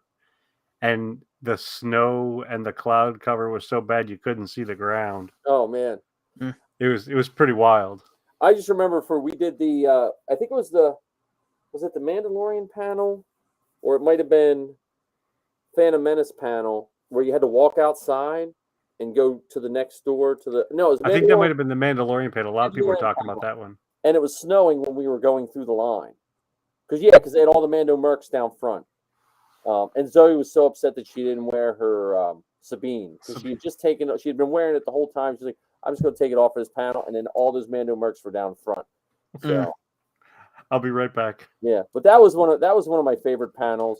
I don't like they have an electronic panel sign up system this year, so I have to see what that entails. But I've never been disappointed by any of the panels, and I've went to weird panels. Like I went to a trivia one that was just hosted by some Star Wars fan group, and that was just as much fun as the big panels. Unless you're like the Rebels panel at Orlando was really cool because Lizzie and her family got to go up on stage with Dave Filoni and them and stuff. So that was kind of something cool. And Safi got to go up. She was like the Oniketsu costume at Celebration. So she got to walk through with that. So that was kind of cool. But whatever panel I go to, Zoe will be bawling. So I'll probably take some video of her crying. But I'm hoping to have some kind of Kenobi showing is what I'm hoping. That they have a... I would be shocked if they didn't. Yeah. Well, that's what I was thinking. That's why they moved the date, personally. Right. Because I mean, they had a perfect story of this is the 45th anniversary of A New Hope. Yeah. But then you push it 2 days. It had to have been because of Celebration. Yeah. Yeah. Well, and they at least at Chicago they had all the movies playing on the top floor, which I didn't know about at the time. You could just go in and sit down and relax and watch the movies. So I'm hoping they have some stuff like that. I mean, since we're not taking any costumes, and I don't have to worry about the girls being in costume or anything like that. Plus, we're like a half a block away, like right there, in California weather. So it might just be a little easier. Make sure you bring some charging bricks with you, Mike. I do. Yeah. I have a big juice pack, and then Marty has all his juice packs from when he went to Africa. So we'll be juice packed because it's me, Marty, and Dan and Zoe are staying in a hotel room. Safi's not going. Safi cannot go; she's taking summer courses. No, just take them remote. Well, I can't constantly tell my children to take college seriously, and then when they take it seriously, say, hey, you should go on a. You know what I mean? So I am very proud of her for balance. It's all about balance. Yeah. Well, they can be out of balance for a couple years just to get to get done school, but and I think for Safi it's not as much fun when she can't take a costume. To be totally honest with you, like for me and Zoe, we can survive without a costume, but for Safi, it's all about the costume. That's why she likes Steel City so much, because we can just. Well, part of it also might be the sense of when you're in a costume. It's a different sensation. Yeah, you get Safi's super shy. Yeah. So, and she's not shy when she's in a costume. So. Yeah. Because then she doesn't have to worry about being her. She has to. Right. It's the character. It's the persona. Well, and people are mean. I'm sorry, John. You were starting to say. You can go ahead. No, all I was gonna say is I'm the same way. I mean, truthfully, I don't want to say I hate going to cons if I'm not in costume, but I've never enjoyed like walking around a convention just in street clothes. Just because I first off, I'm an attention whore. I'm the first person to say that. But I mean, it's like Ken was saying, it's a totally different experience of being in costume, and then you can be the character and not be yourself for 8 hours. And I think it comes down to what you're going to the show for, because when I go in costume, I don't get to see the artists. I don't get to see all the booths that people are selling their stuff. I'm more focused on being part of the show. But when I go as a tourist, that's when I walk up and down the aisles and see all the different things that are for sale, and I end up coming home with 65 extra bags of stuff that I never anticipated, because it's look at that thing, it's something shiny, and this person's selling 2 for 1, and it's the last day of the con, and they got a sale on all of this, and look, I can steal this sign from this event. Well, see, I do them both at the same time. I like when I go to Steel City, is I'll be in Mando all day, but I'll walk around with my helmet off. That way I can still look at things.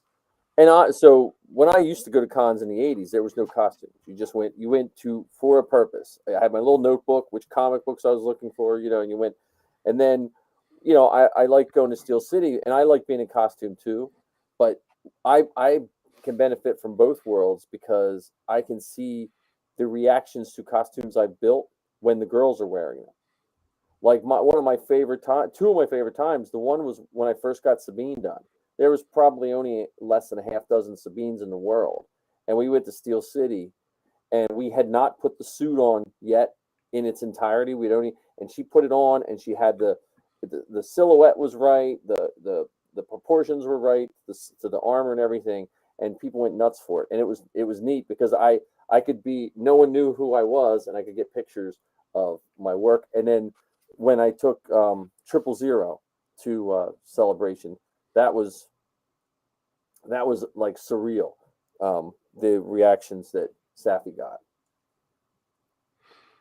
And to answer Blake's question about these kind of events, do you think there'll be any trailers or announcements? Oh yes, bunches and bunches and bunches. That at those big panels, they're going to say, "Oh, by the way, does the audience want to see a trailer?" And they'll. Yep. Well, I know. I'll be right back. Yeah, I know Jordan is doing some kind of panel he wants Zoe involved with. I know they're doing some of the Star Wars stuff, like Matt Martin and those guys are doing some live, like on the floor kind of stuff this time for StarWars.com and stuff like that.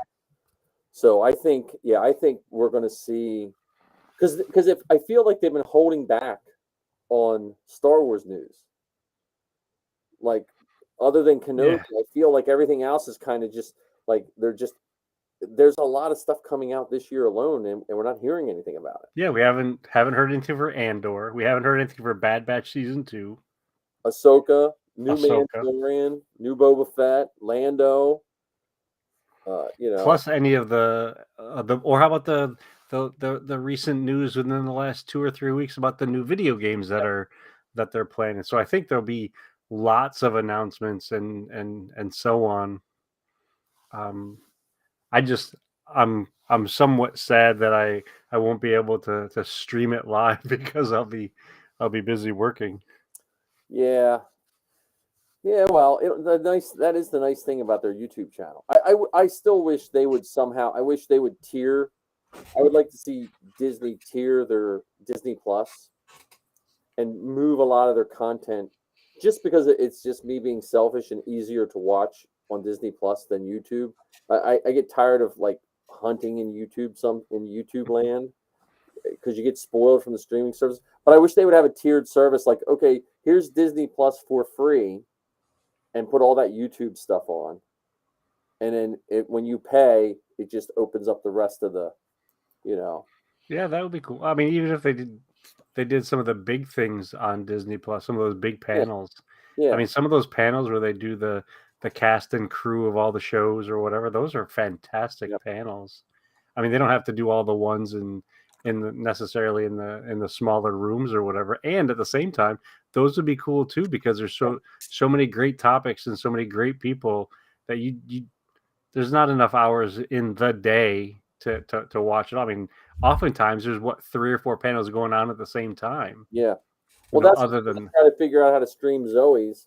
I just got it. It comes down to what I feel like carrying through the airport, like what devices we want to, because now they charge you for every bag you take. So, like, okay, I can wear one pair of pants, but I can take this laptop, so, or I'll just wear all my clothes and. See, I'm curious if you think that there are going to be any surprise guests or surprise things. So, for instance, when it was the 40th anniversary, so Celebration 2017, that was when they were still doing you could sleep overnight in the convention center and get into the big panel. And that year, Derek chose to sleep overnight stay overnight in the convention center with me. And we managed to get into the big room, the second row. And that was the year that they had George Lucas come out. That was the year they did the live Carrie Fisher tribute, and they did the live John Williams mini concert. Yeah, I mean, it's many years ago, and you might not be able to see this, but I am freaking goosebumpy just talking about it, because we were in the second row with George Lucas and John Williams. And yeah, I wonder if they would do anything special considering it's the 20th anniversary of Attack of the Clones, or the 45th anniversary of Star Wars. Well, the sad part was I saw Mark Hamill's filming somewhere, so he can't make it. Oh, really? Okay. He tweeted out that he will not be at Celebration. So, and Harrison Ford, I just picture Harrison Ford is not the most thrilled to be around people in general. So, but who knows with him, because it was coming out, you could see a Harrison Ford there. But I'm honestly, like, I'm looking forward to meeting some of the podcasters that I've just become, that are the people that ride in the car with me. Like, I live close to Anthony, and I will meet Anthony in California, So the Blast Points guys are going to be there. Okay. They're doing a panel. Well, see, I'm waiting. Last time when we got they still haven't put the list of all the podcasters that are going to be on the podcast stage. Last time I emailed them all, and we all did bumpers, and we threw it all together and did a little thing. They had a podcaster meetup and all that kind of stuff, which was really cool. But it's changed. Like, it's some of the podcasters that were staples. They didn't survive through, like, COVID too well, which you would think would be easy to podcast. But I just know from Zoe and Lizzie, because it changed how their schooling was, it was harder for them to podcast during the pandemic,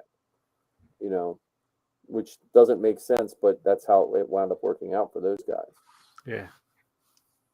Speaking of which, hey, John, do you want to talk a little bit about the Beskar bucket? Yeah, so I for those who don't know, I posted a just a quick 15-minute introduction, episode 0, I called it, of my podcast called The Beskar Bucket. Essentially, what it's going to be is just trying to get different creators on to plug what they've got going on, whether that be cosplay or TikTok, other podcasters, or anything in general, and just talk about what they've got going on and try and give someone else a platform to promote what they're doing and what they've got going on, and then just talk about Star Wars for a little bit.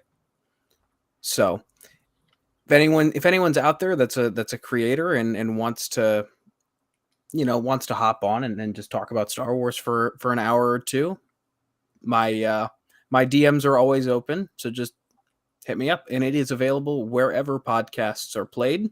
Right, and I want to. This is just me from back in the day when I started with Zoe's. So I just searched Beskar Bucket Podcast, and look, it comes up under Audible right here, and Amazon Music right away, and YouTube. And you haven't even had it out for that long, so something to be proud of. Yeah, the That's ease awesome. of the internet anymore is fantastic. Oh, yeah. Well, but and maybe define creator for people, because I know that word sometimes scares certain age groups away. My age group, like when they hear creator, they think of like a late teen, early 20s girl with tons of makeup and a ring light, dancing in front of a swimming pool. But when you say Star Wars creator, like, just give some examples, like for those that are listening, or something like what you're thinking of, or even what you want to be surprised by. I mean, there's no real set guideline to it. I mean, if you're if you're like me, or you do TikToks and YouTube videos, or if you're like Mike, where you do a lot of costuming or behind the scenes type stuff, or really anything, if you have an imagination and you put your hands to work and you're making something that's related to Star Wars, that's really all that I mean by creator. So would my Mandalorian macaroni art count? Absolutely. Okay. Well, now wait, that means John has to start emailing me inflatable falcon people too, because someone had to create that. True. Yeah, Come on, Magic Jump. Where are you when we need you? Yeah, so that's all it is. So Ken, who's John? If you were John's boss and you told him you had to get 5 guests, realistically 5 guests that you would like to see on his show, not like like just people that we know, or because I have my 5. Well, I think it would be cool considering that he lives around us. I mean, Mike Pilot would be a fun one to talk with. Yep. Mike Pilot was involved with Fullest Sith, another podcast that's been around for quite a long time. Definitely Zoe. I think Zoe would be a great person to be on the Beskar Bucket. Any of the Mandalorian mercs. I mean, what would be fun for the Beskar Bucket would be to get a handful from the New Jersey clan, the Pennsylvania clan, and the New York clan, and have the like a round table discussion with what it took to get their kits created. And some of them have multiple approved Mandalorian kits. Or I mean, if we want to get even more specific, if you could get a handful of folks that have cosplayed as Din, I mean, Dinner with Din, or Din. This is why Ken's a professional. I ask him off the cuff, and his answer's still better than something I've been thinking about for 3 days. Yeah, so those are just a handful of folks that I think that would be great on your show. Well, and I would say that list is better than mine, but I would also like Matt Mickelson, who's doing the Solo Chronicles. Marty's not a podcast guy. I'm trying to get him into podcast, but Marty and Dan Heisey, who does C3PO. Zoe, of course. What about those guys from Creedicast? Do you think they would? I don't know. I gotta get Colin back in the groove of things. I mean, he's been working his butt off. Yeah, Creedicast, me. I don't know. I tend to talk too much, according to my students, and other people. But yeah, no, I mean that's like I'm thinking like we when we start building our Tuscans, we should do a live cast then too. Yeah, that'd be awesome. Yeah. And so I don't want to take up too much of the Beskar bucket time with the forces behind Star Wars. I mean, we have Anthony from our show who's done a bunch of things. Demetrius and Dexter Weeks. Dexter Weeks has done a bunch of art, Star Wars related, and others. So he's also a creator, and we have Steve Pershing who's an actor. So Yeah. there's a medley of creators in that group. So even if you didn't get us all as one whole unit, a couple of us at a time at the table, or at you say belly up to the bar at the Beskar bucket. Yeah. I was at first thinking like the chum bucket from SpongeBob. When you first said the Beskar bucket, I pictured like a hand in the ocean. So that shows where my mind was going with that. Yeah, I'm still rather proud of the train of thought that I had with that. I do like that. But well, it also lends itself great to merchandise, whether there's a T-shirt or a beer stein or. Yeah, I'm working on a shirt right now. I was gonna try and have one done, but unfortunately, my body just noped out on me last night. Where it's like, all right, 7:00, it's time for bed. soon John will be all merched up like a NASCAR driver. Yeah, It'll be like Beskar bucket, one suit. He'll get rid of that solo thing, and it'll be buy my merch here. He'll have a Beskar bucket official chair that you can buy. have an pillow. embroidered pillow. Yep. Yeah, the embroidered pillow, because that way it's always in view. Yeah. Or I think they should even up the ante and do something at the top of the pillow or at top of the chair, like an awning or something that goes over the top. It should just flip over and have the Beskar helmet, the face shield. Yeah. But I can't see anything with the shield down. Trust your instincts. No, I'm happy. I mean, I'm happy that the again, I said it early when we first started. The podcasting is like that niche kind of group. Like, there's a lot of people listen to podcasts, but podcasters in and of themselves are that niche group that when they work together, it comes together so nicely. Yeah, my biggest problem is I just need to get out of my shell. I'm very much so. We talked about this last week, where it's I don't want to bother anyone by reaching out. Just bother people. No one listen. It's one of those things. You can be persistent and not bother someone, and you just remind them, and you can even tell them, look, I'm going to check in a week. You just people. We live lives where we have so many reminders that the live touch reminder is so much better. One other thing I'd encourage you to consider is just the possibility of, like you did with your introduction, having some topics in your hat that you can just feel comfortable enough, confident enough to just put out there and talk about for a little bit. That way you have that ongoing conversation with folks. That's one of the pieces I think is missing from our show. I mean, we now have 5 hosts, and when it was scheduling 2 people, it was a challenge. When it was scheduling 3 people, it was tough. Now that we have 5 people, it's like, holy cow, like which cat in the herd isn't going to be there this week or this time.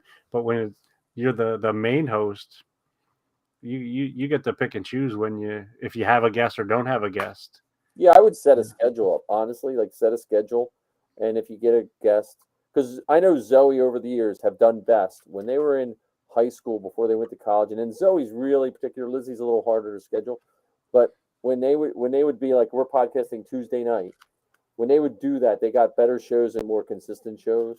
They just, but yeah, what Ken said, if you think about all the, like I said, all the stuff you have, there are people that are just excited to see that kind of stuff. Mm-hmm. And I still think you should have your dad on. I think your dad would be a hoot. I'm trying to picture what John's dad would be like, and well, or the possibility of making the most of your time. So if you have someone that you can talk with, is there a chance that if we're talking for an hour, let's split it up at the 30-minute mark on topic A, change T-shirts, record again for the next half hour for topic B, and you now have 2 episodes that you're able to put out there rather than just 1 full hour of content. Yeah, and you do get bumps in all of the algorithms if you're putting two or three shows out a week. It just, they don't look at the time.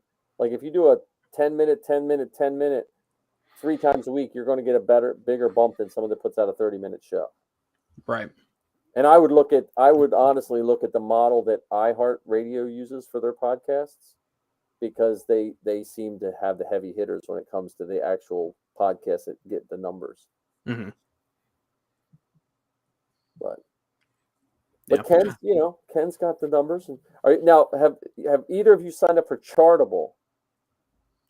It tracks podcast progress. Now, all these services, you don't want to. The pay services are tough because they can never chart every feed that uses it unless you have to pay individual things. But Chartable gives you at least and I think Anchor probably has their own tracking stuff, because I think Anchor is probably the easier. Yeah. Well, so our show is unique, and what I mean by that is, so we will record our Zoom conversation, so we have the video and then the audio only, and we'll post the video on Facebook of the 5 of us knuckleheads talking for as long as we are, and then we'll also post the audio on Anchor. And so our last episode had I want to say, and this is, we're not talking Hannah Montana numbers here, it was 2,000 views or whatever, and we have a handful of listens through the various audio versions of the show. Well, and those listens are weird, because I know with Zoe that she gets big numbers, but then when I go to SoundCloud, they'll be like 127, and I know there's more than that, because they won't. They tend to not tell you how many people use other services, because they want, Gotcha.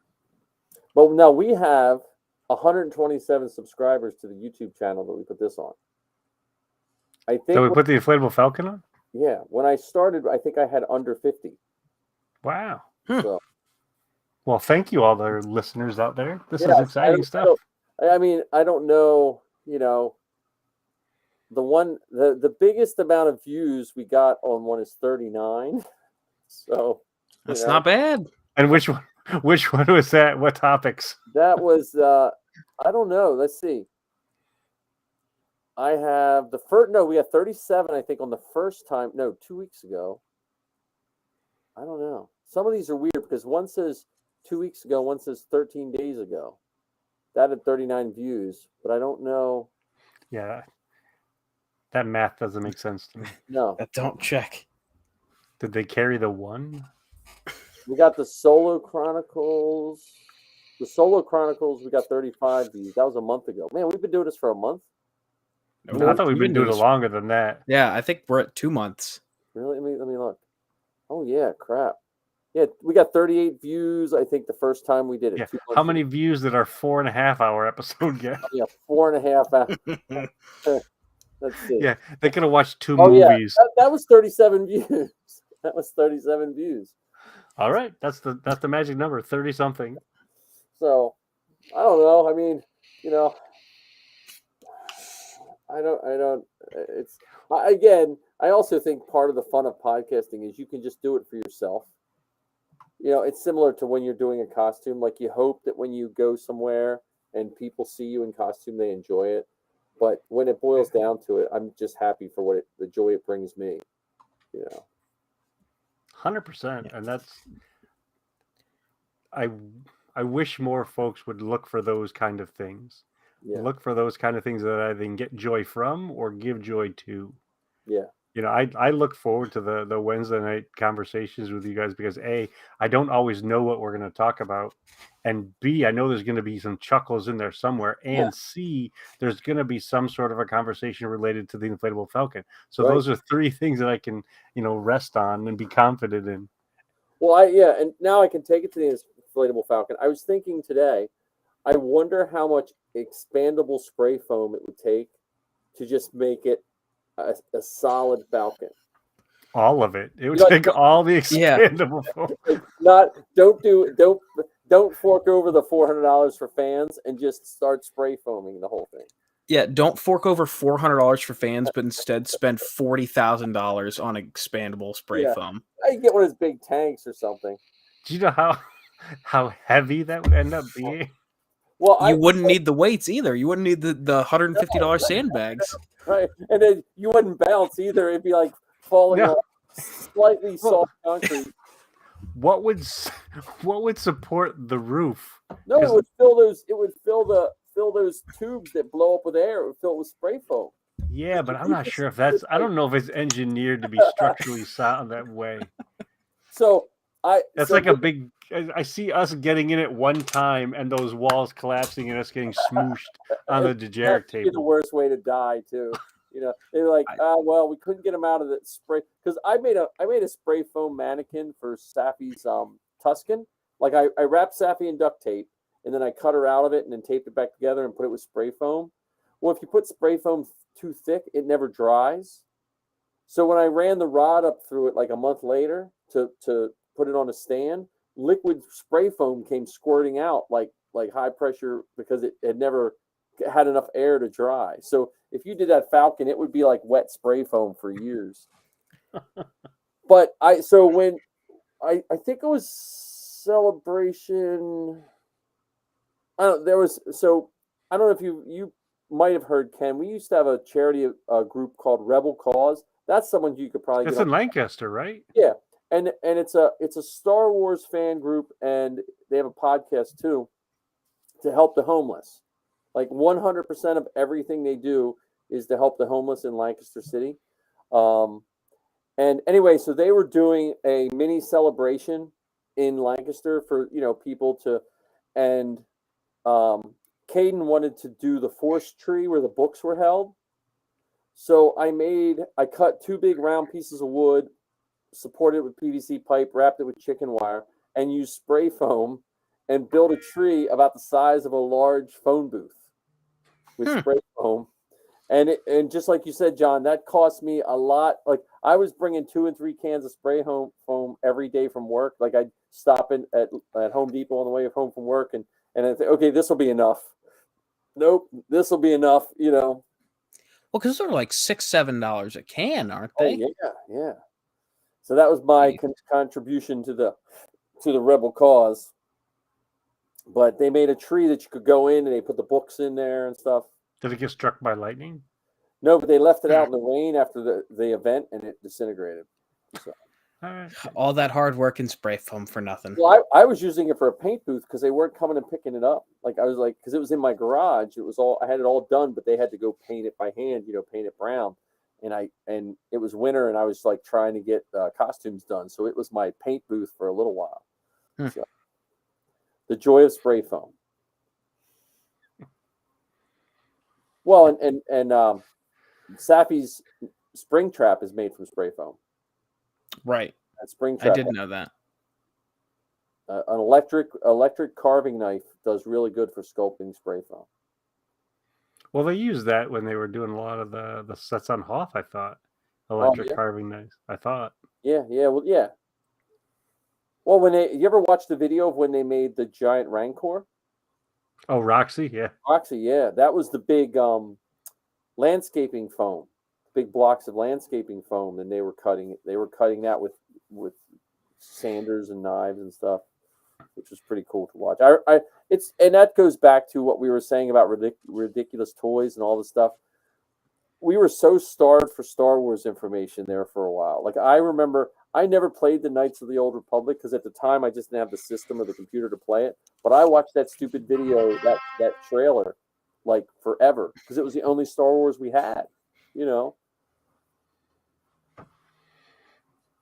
Well, speaking of ridiculous, I mean, think about all the other props that they make for Celebration. I mean, the last was Chicago, the one where they had the giant TIE fighter, or no, it was the No, we had the TIE fighter and the X-wing. The TIE fighter's the Belgians. That was the Belgians 501st. They thought when Belgium first joined the 501st, rumor has it, they thought you had to build a big prop to be in the 501st.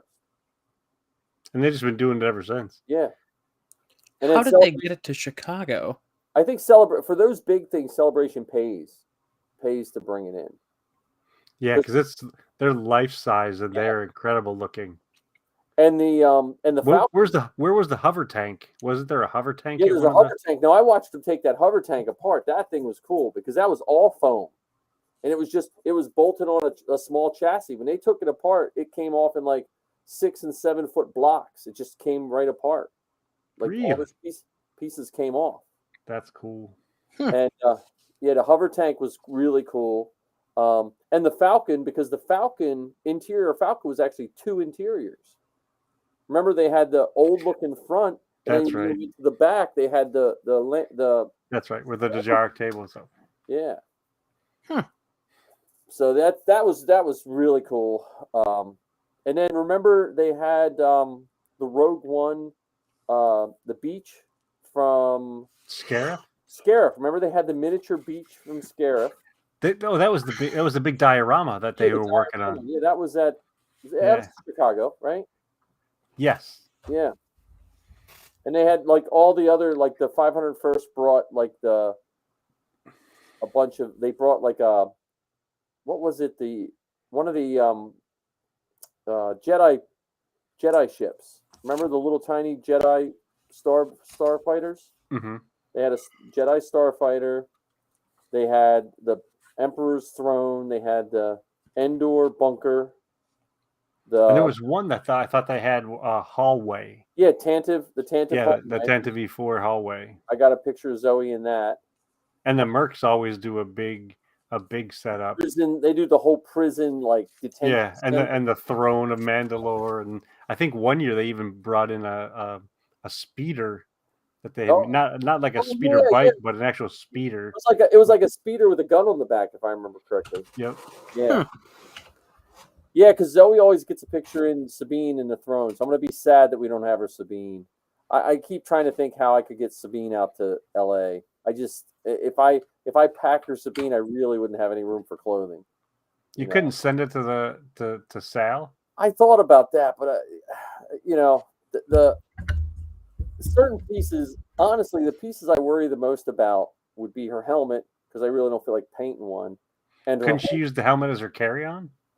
Probably, but she has to break. Like the problem is, we're at that point where we want to take a suitcase of clothing, but we have to think of what audio equipment we need for her podcast, and we're trying to pack as light as possible. Well, is shipping as expensive as luggage? It depends. It depends on the size. Because if I brought one suitcase, I think it's like $40 or $50 or something like that.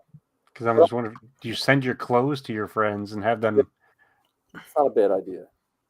Or I just don't take clothes and I'll just take a jumpsuit. I'll just be one person. You could go as Wilro Hood. You could do the running of the Wilro. I was gonna say. Speaking of ridiculous. Yeah. Well, I would love to do a running one. I have the jumpsuits. Maybe I'll just take those. It'll just be Wilro and Wilro's. Yeah, the running of the hoods. I'm curious. I'm waiting for the next. Like the Wilro hood thing's cool, but what's going to be the next thing that's just as cool? Like, is it going to be like the biker gang from?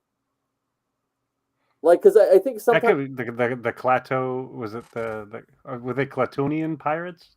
Oh, the speeder bikes. Yeah, I'm just curious. Like, no, those were Nikto. Nikto. Okay. Okay. Yeah.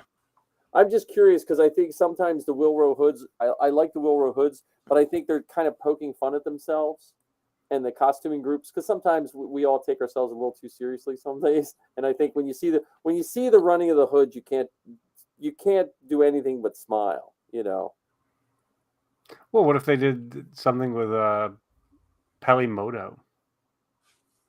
Who's that?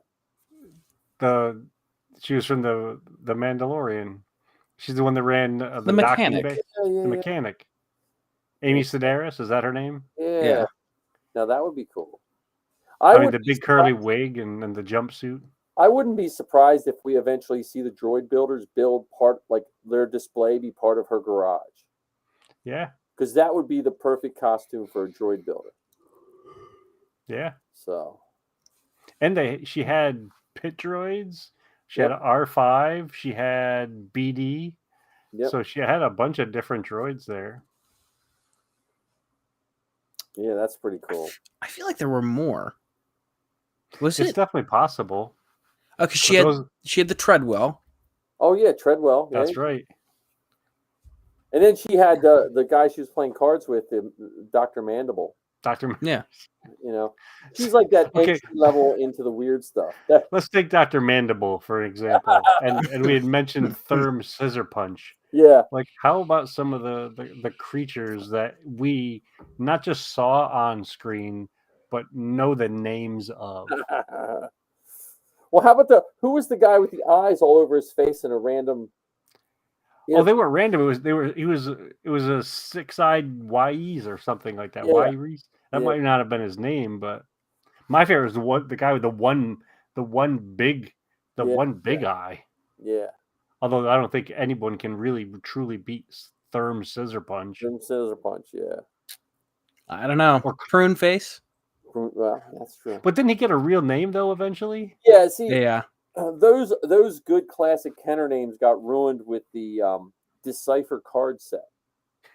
You know, like the Decipher And the West End games. Yeah, the Decipher card set and the West End games, but the Decipher card set was a terrible game. Like I sold that in my store.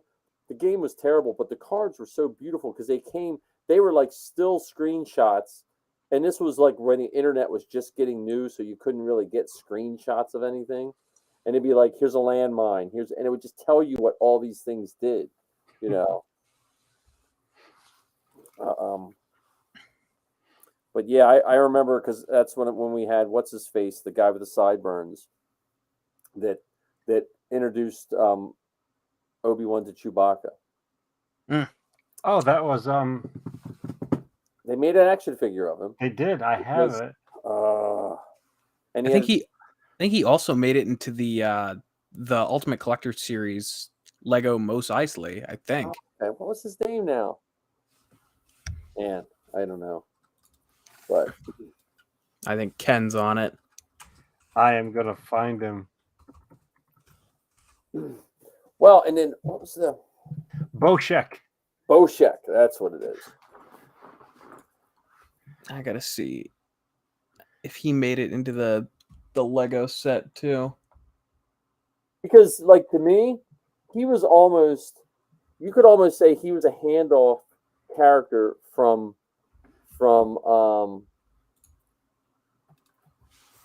old sci-fi. Like if they would have made Star Wars at the height of the Cold War, when all those old sci-fi movies came out in the late 50s, early 60s, he would have been the quintessential astronaut. Well, weren't some of them wearing costumes from Oh, Doctor Who or something like that? Yeah, Some of the other Doctor British Who and shows. some of those, like what was the big robot that the droids had was he Robbie the robot? Robbie the Robot, the one that was at the that the Jawas brought out to the Lars homestead. Yeah. Which surprises me that they let that thing travel all the way to North Africa. That surprises me. Well, they took the dinosaur bones from Disney to North Africa. And they're still there. The Great Dragon, those bones were from an earlier Disney movie. Yeah. And they're still there. Or not many of them, but they just left them there. Can you imagine that person's job? We need you to set this up, and then they shot one shot, and they're like, okay, pack it up. And that guy's like, yeah, I'll do it tomorrow. Whatever, George. But there's the other thing too, which not tonight, but we have to watch. Have you guys seen the documentary Heroes of the Empire? It's a 501st documentary. Was that the one about the Rose Bowl parade? I think it started with that. It came back out in 2007. It was made from a guy in Australia, I think. Okay. I have it somewhere on DVD, but I think it's on YouTube now. But Okay. It's called Heart of the Empire. It's a good movie. I think it's over an hour long.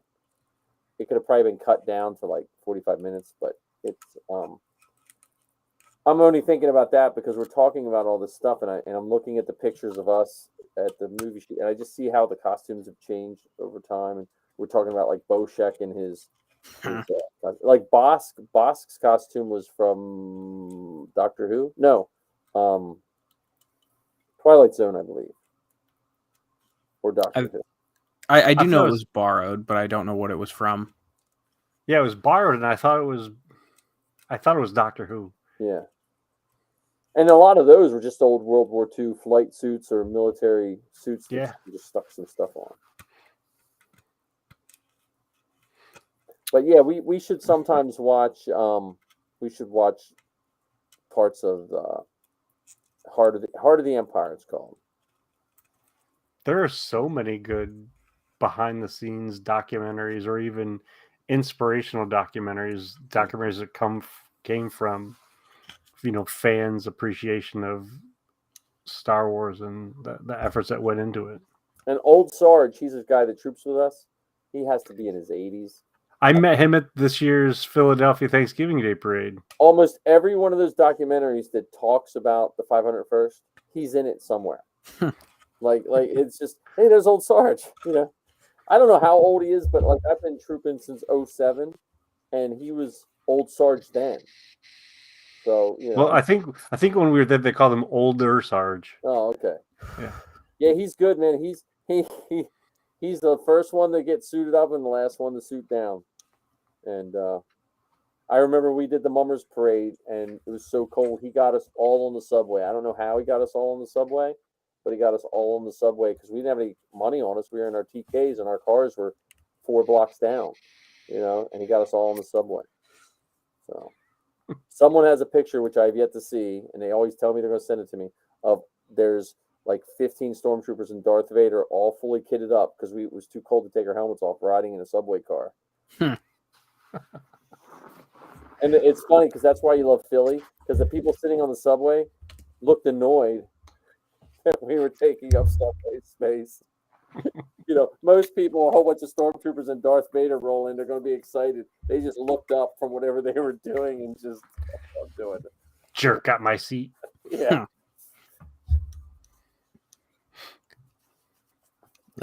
Mike, I really I wish you wouldn't have told me about Marty's Kylo. That's literally been the only thing I've been thinking about all night. It's an awesome Kylo. Like just message him. I mean, he's driving right now because he's taking his daughter moved out to Colorado, I believe. So he's taking her dog and car out to her. But send him a message. I mean, his stuff is always top notch, man. And his Kylo is nice, and it's cut thin, like it's for a thin person, Right. So, I have to shorten it a little bit, or just stretch your legs. Yeah. They've got corrective surgeries for that, right? Get an inversion table. Yeah, go to Hot Topic and get those big like Cyclops boots, Right. Yeah, I'm gonna have to message him. See. So, yeah. But I'm trying to think of any out. Oh, the other outrageous Star Wars thing I saw, and Ken, you might know more about this just because of your knowledge, but have you ever seen the Coca-Cola land speeder? The Coca-Cola land speeder? They made a Luke's land speeder, right? But they painted in Coca-Cola colors for some promotional thing. No, I don't remember that. Years ago, someone found it behind a shed, and it looked just like Luke's land speeder, except in the front, I think it had a headlight. Right in the front. I don't know what it was built on.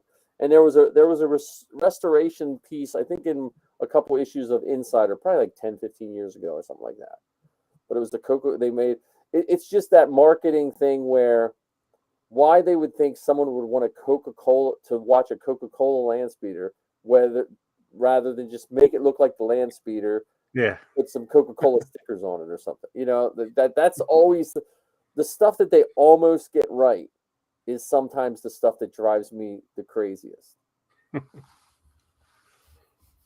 Well, I mean, speaking of Coca-Cola and Star Wars, how about those little soda bottle containers that you got at Galaxy's Edge that look like, the bottle is circular and looks like a little grenade, and it had the airports all bonkers because people were bringing them back from Florida and they thought they were something that they weren't.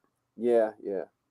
Yeah, I had an employee who he was invited to the opening day of Galaxy's Edge in California, and I begged him for weeks. I'm like, can you please, I don't care if it's full or empty, just bring me back one of the Coca-Cola bottles from Galaxy's Edge because they're all Arabesh on Yeah. them. And I'm like, they look amazing. Can you please just bring me back one? He ended up bringing me back a Dasani water bottle and the Coke bottle. Nice. So yeah, Yeah, I've well, got those. Are they filled or emptied? They're emptied. Zoe's hoping when she's out in LA, since she has like 4 years experience as supervisor at an amusement park, that she can get a part-time job at Galaxy's Edge. That's her hope.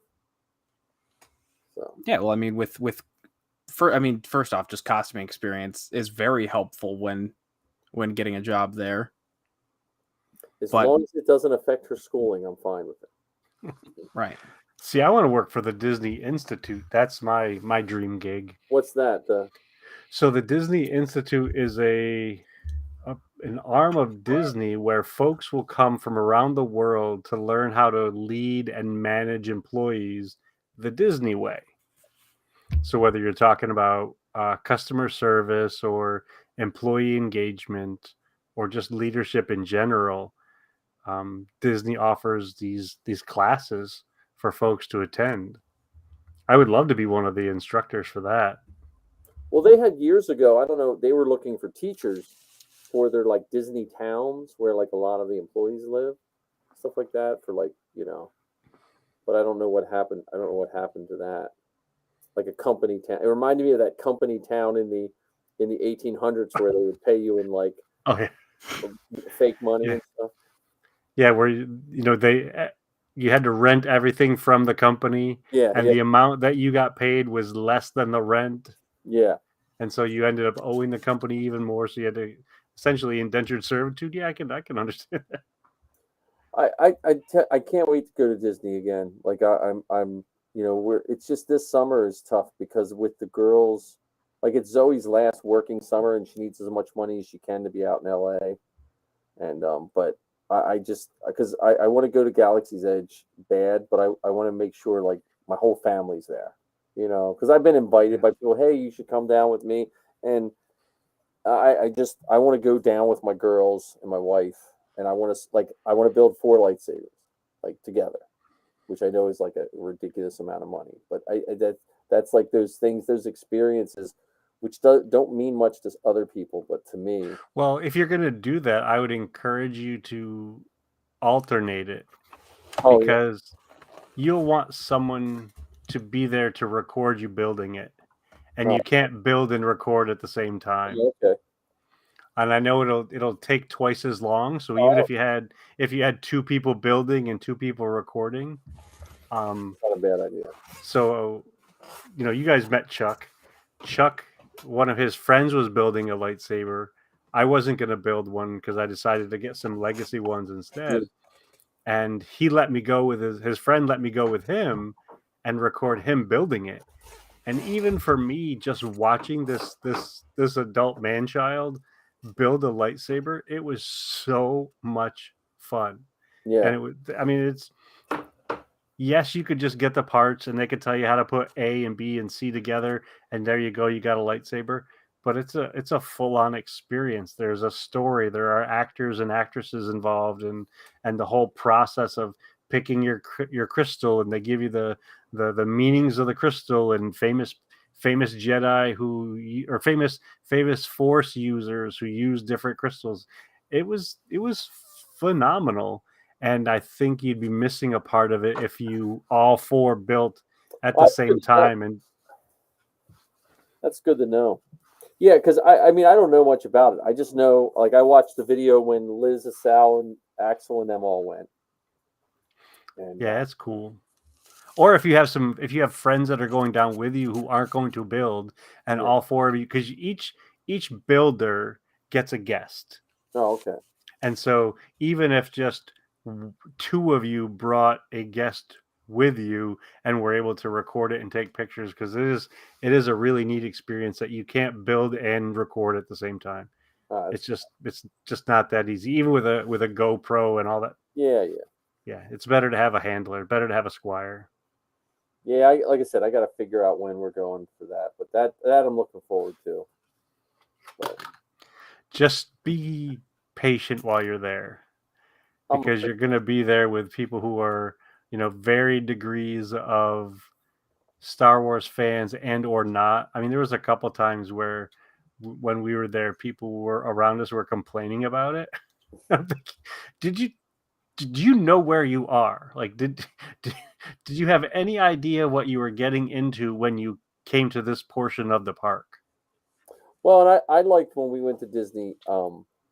We waited out, like we just hung out when it was Star Wars weekends, and the crowds they dissipate pretty early. I was surprised at how early, even when on a crowded night, if you're just patient, like you said, if you're just patient in any area, there's always a break. Like Disney knows how to control crowds. Yep. And if you're going to be doing things, or if you don't want to do all the popular stuff, so whether it's during the fireworks display or during some of the other times that things are going on in the parks, there are lower population times, or like you said, lower crowd size times during the day, where you can get some great photos and stuff. Yeah, I need to go to Disney so bad, because the best part about it with me is I couldn't care less about anything else in Disney. So if my family wanted to go, it'd be like, all right, you guys can have fun at the Magic Kingdom or Epcot. I will be in Galaxy's Edge the entire time. And I love the Disney water park. I will say. I don't like the uncomfortableness of standing in wet clothes all day. Dude, I fell asleep on the lazy river. Like I just laid on that tube and I went around under waterfalls and everything. And they're but yeah, no, I'm with you. Like Missy forced me to go to Disney the first time when the kids were little, not little, middle school age. I didn't want to go. I just saw that price tag and I was like, I can't, it doesn't seem. And then when we went, if I could just go to Disney for all my vacations. Like we stayed on property. It was just so nice. I'm not a fan of the return to normalcy afterwards. So we've driven down the last couple of times, and it's that first stop at the gas station when you leave the park that like, oh yeah, this is what the real world is like, and it sucks. Like nobody says hi, nobody says good morning, or very few people. I remember that first morning we woke up that we had to go that day, and it was like I understand why people only want to go there and I understand because even we went to Harry Potter Land at Universal, which was nice, but it's not Disney. Like, I can't put my finger on what was different, but it was definitely different at Disney. Well, and if you go to Disneyland versus Disney World, and so this is where I'm about to sound like a snob, and I apologize. So we went to Disneyland one day, and that's the one in California? That's the one in California. Yep, that's where it all started. And they're less immersed, they're less attentive, they're slightly less customer service focused than in Disney World, and everything on the East Coast. And I mean, it could have been just the handful of people that we bumped into. And the example I'll use, so we went on one of the rides. We were the first group of people through on the ride, and they have that moment in the ride where they take your picture. And then when you come off the ride, you go by the screens. They're like, oh yeah, we were number 2567. And we went to the counter and we couldn't remember all of the numbers. We just remember that the last two we'll just say the last two were 65. And the lady at the counter gave us so much crap saying, how come you didn't remember the number? We were in a rush. Well, now I'm going to have to go through all the pictures. We were the first group of tourists through this ride today. So even if you had to go through all of them, it would be like 12. Yeah. And it's like we're standing in front. So look for this shirt. Yeah. But when we were in Florida, it was and the like first chef's kiss. The first time we went, we weren't vegan, right? And we got the meal plan, which that was worth it. I was still amazed when I went to Disney that I really didn't spend any more money than what I had already paid. Like you had to leave some tips and stuff, but I was waiting for, okay, when am I going to get hit with these crazy bills, you know? And I was amazed at, like, we got the basic meal plan, and that we had more food than we needed. And then when we went back the last time, we were vegan, and the food was even better because wherever you went to eat, the chef would make you a special meal. Like, you know, they're like, do you have any diet? Because they would put you down on your meal ticket as a dietary allergy. So like I forget the one place we went, the chef came out and said, "Oh, we see you have this, so I'm going to make you this vegan gumbo or whatever." And that was some of the best food I ever ate, you know. Yeah, they don't have the meal plan anymore, so you'll be for a bit of a shock with that. But are they going to bring that back, you think? I don't know. I mean, yeah, it's hard to say. It seems like recently they're leaning more the other way. They're leaning more towards how can we get as much money out of your pocket into ours as possible. Yeah, that's kind of sad. I mean, the food is still phenomenal. Yeah. And we did the math because when we went down as a family of 4, we would do the meal plan, and you know, so you may not realize this, but I'll say it out loud. I'm a bit of a dork, and so the first time we went, we kept all of the receipts from our meals just to see if the meal plan actually was worth it. Yeah. And so we tallied up how much the meal was and how much our meal plan was. And if we had paid the meal price, it would have been far more than what we paid for the meal plan. Oh yeah, yeah. Just based on what they allowed. And like you said, we got more food than we would have needed. Like we got a snack every day. Yeah. Yeah, we had a surplus of snacks because we were like, just grab a snack, kid, if you're not hungry, and you know, and yeah, so we loaded up on Rice Krispie treats for the ride home in the airplane. We had, you know, like 3 or 4 each. So we came home with like a dozen Rice Krispie treats because we hadn't had the snacks every day kind of thing. But yeah, I don't know if they will bring the meal plan back. Yeah, I would like it if they did. Yeah, I like that, but I'm looking forward to going either way. But and you know, with I can only imagine they're going to keep adding to Batu because Batu is, you know, it's a staple in the books and everything now. So they really, you know, I know some people wish it was like something new. I mean, something known more, but I don't know. I think I'm never going to second guess what Disney does because they made way more money doing what they do than I have. So. What I would like to see them do is if they could cycle through the characters that come out. So right now it's designed to be in that first order kind of time period. So it's all the first order stormtroopers, and it's Kylo, and it's Rey, and Vi Marati, the spy from the books. Yeah. But there could be, like, in the morning, it could be all of the legacy characters. So it could be the Boba Fett's and the stormtroopers and the Darth Vader. And then in the afternoon, it could be the prequel folks with Django and Darth Maul and stuff like that. I mean, they have the costumes, and I would like to see them to figure out a way, and hopefully as the pandemic is lessening and they're doing more with the characters, maybe they have more costumed people out there for interaction, whether it's Gamorrean guards or whatever. Yeah, that's what I do miss about the Star Wars weekend is when the 501st would march, because you would see some cool costumes because those guys really, you know. And they would do panels. The Star Wars weekends was the 501st? Well, they would do so if you were in a costume, the people that marched were 501st. They had, I think they usually had like 2 people in stormtrooper costumes standing up on this big pylon looking thing, but the rest were yeah. So it was like midday, they would do a parade, and they would have 501st Rebel Legion as part of the parade. All the actors, actresses, and special guests that were there for Star Wars weekend would be on convertibles driving through.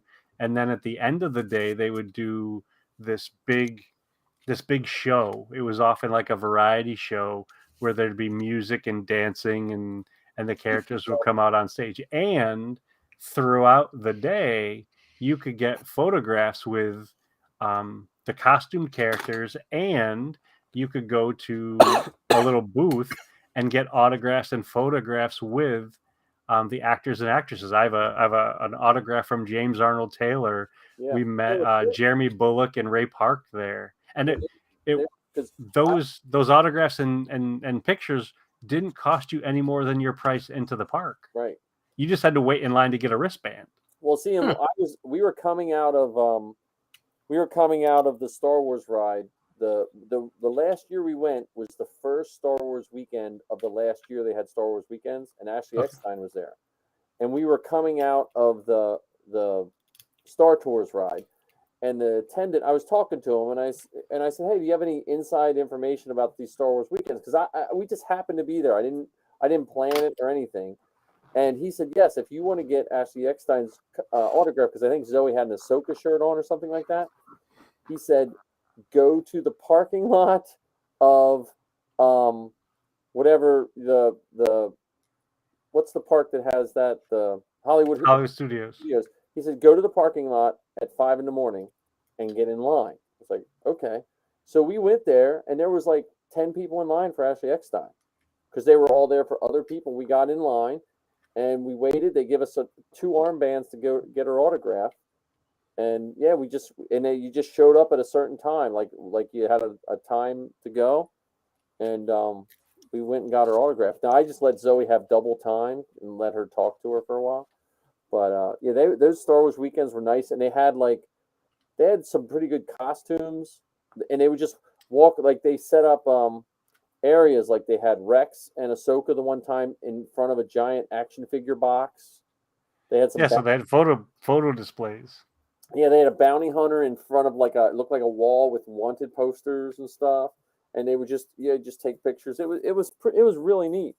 They had Darth Vader's the bed that he laid on to get put in the Darth Vader suit at the end of Revenge of the Sith.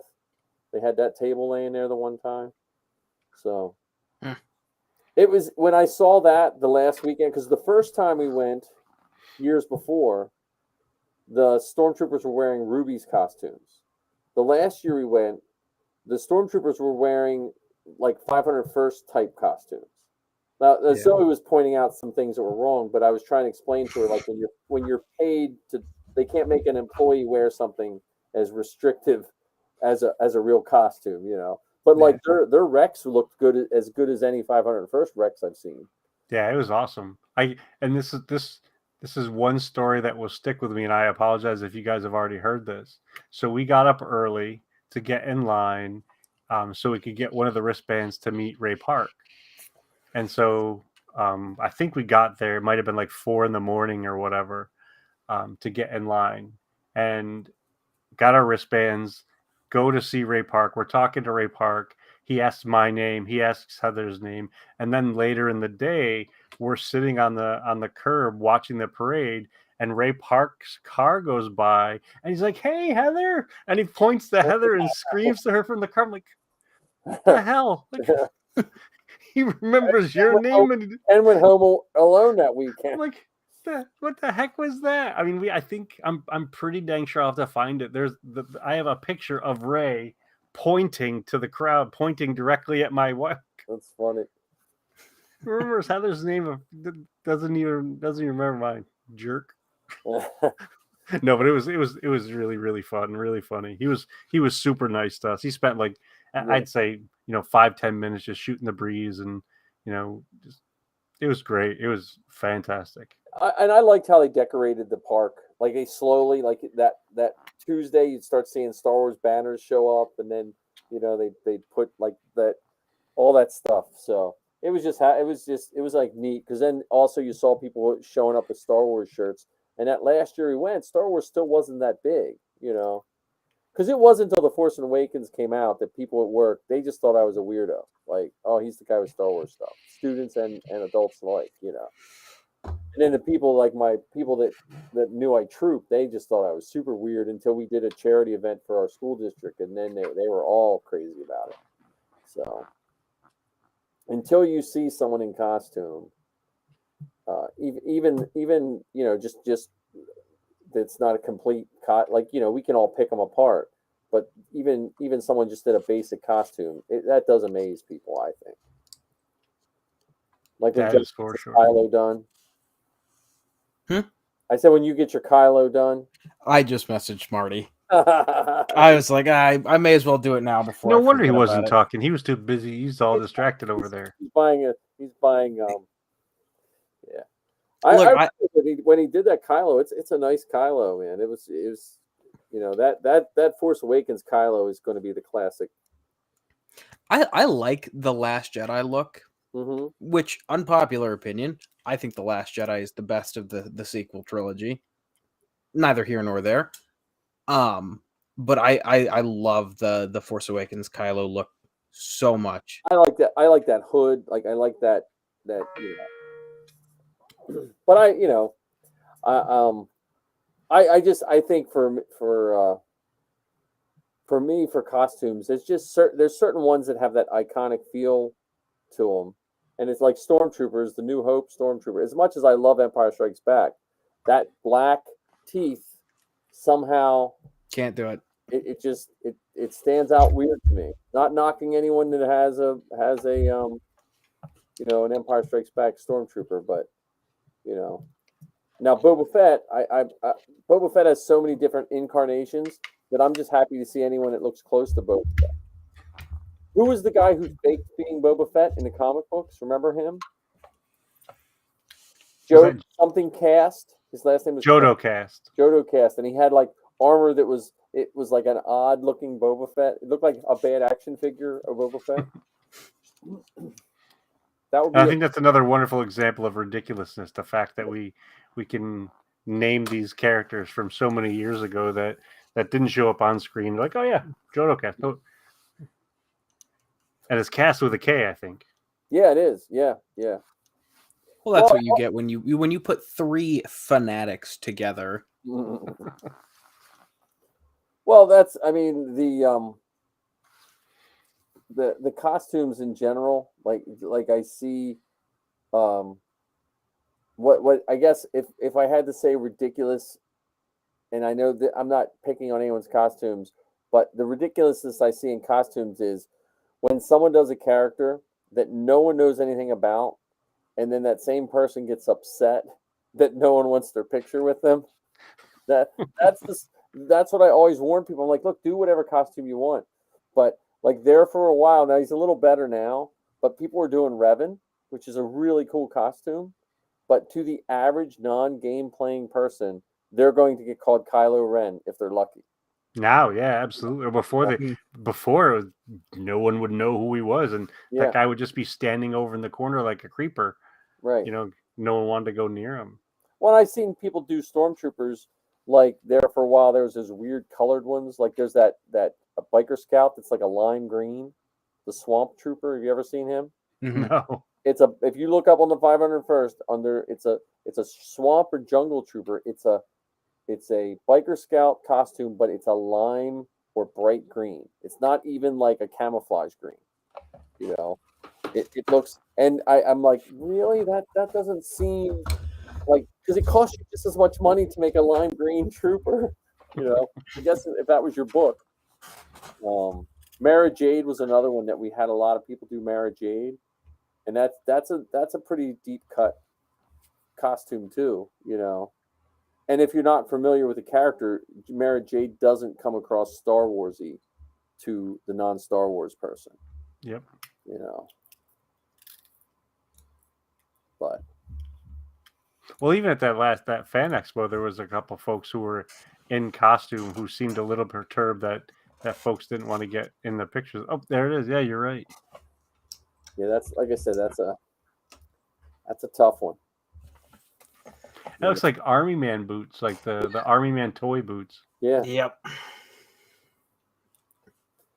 Yeah, that's they do the red Stormtrooper. Unless the red Stormtrooper is Hip Hop Trooper, I really don't want to see a red Stormtrooper.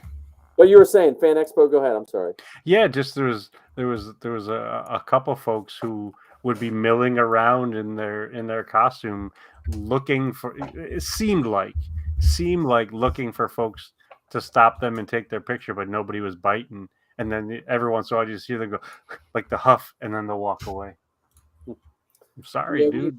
Yeah. Yeah, I mean, you don't you do what costumes you like, but I've just been in it long enough to see when people just like if you want to do a stormtrooper, do a stormtrooper. If don't do like a lot of people try to do an entry level costume to get in, and then they think they're gonna, and some of those costumes, like there's some beautiful guys that do officers, but an officer costume costs you as much as a TK. When it's all said and done, if you're getting the fitted costume and all that kind, and the boots and stuff, you know, you can spend. I've seen a guy spend close to $1,000 on an officer. If you don't know how to sew and you don't know what you're doing. And the thing with the officer, or sometimes like the rebels or whatever, if they're there by themselves, it's not going to be a draw. However, if you have a stormtrooper, if you have a scout, if you have a custom Mandalorian, Yep. folks are going to go to them and want pictures with them. Yep. But I've never seen anyone rush up to, a naval officer or even just a rebel in a poncho. Yeah. With But with you a put the rebel blaster in a poncho with like some biker scouts. or an Ewok. Yeah. Oh yeah. Yeah. But when you have a group of Star Wars, yeah. And I would love to figure out how they, with these conventions, how they do the spatial planning, because sometimes the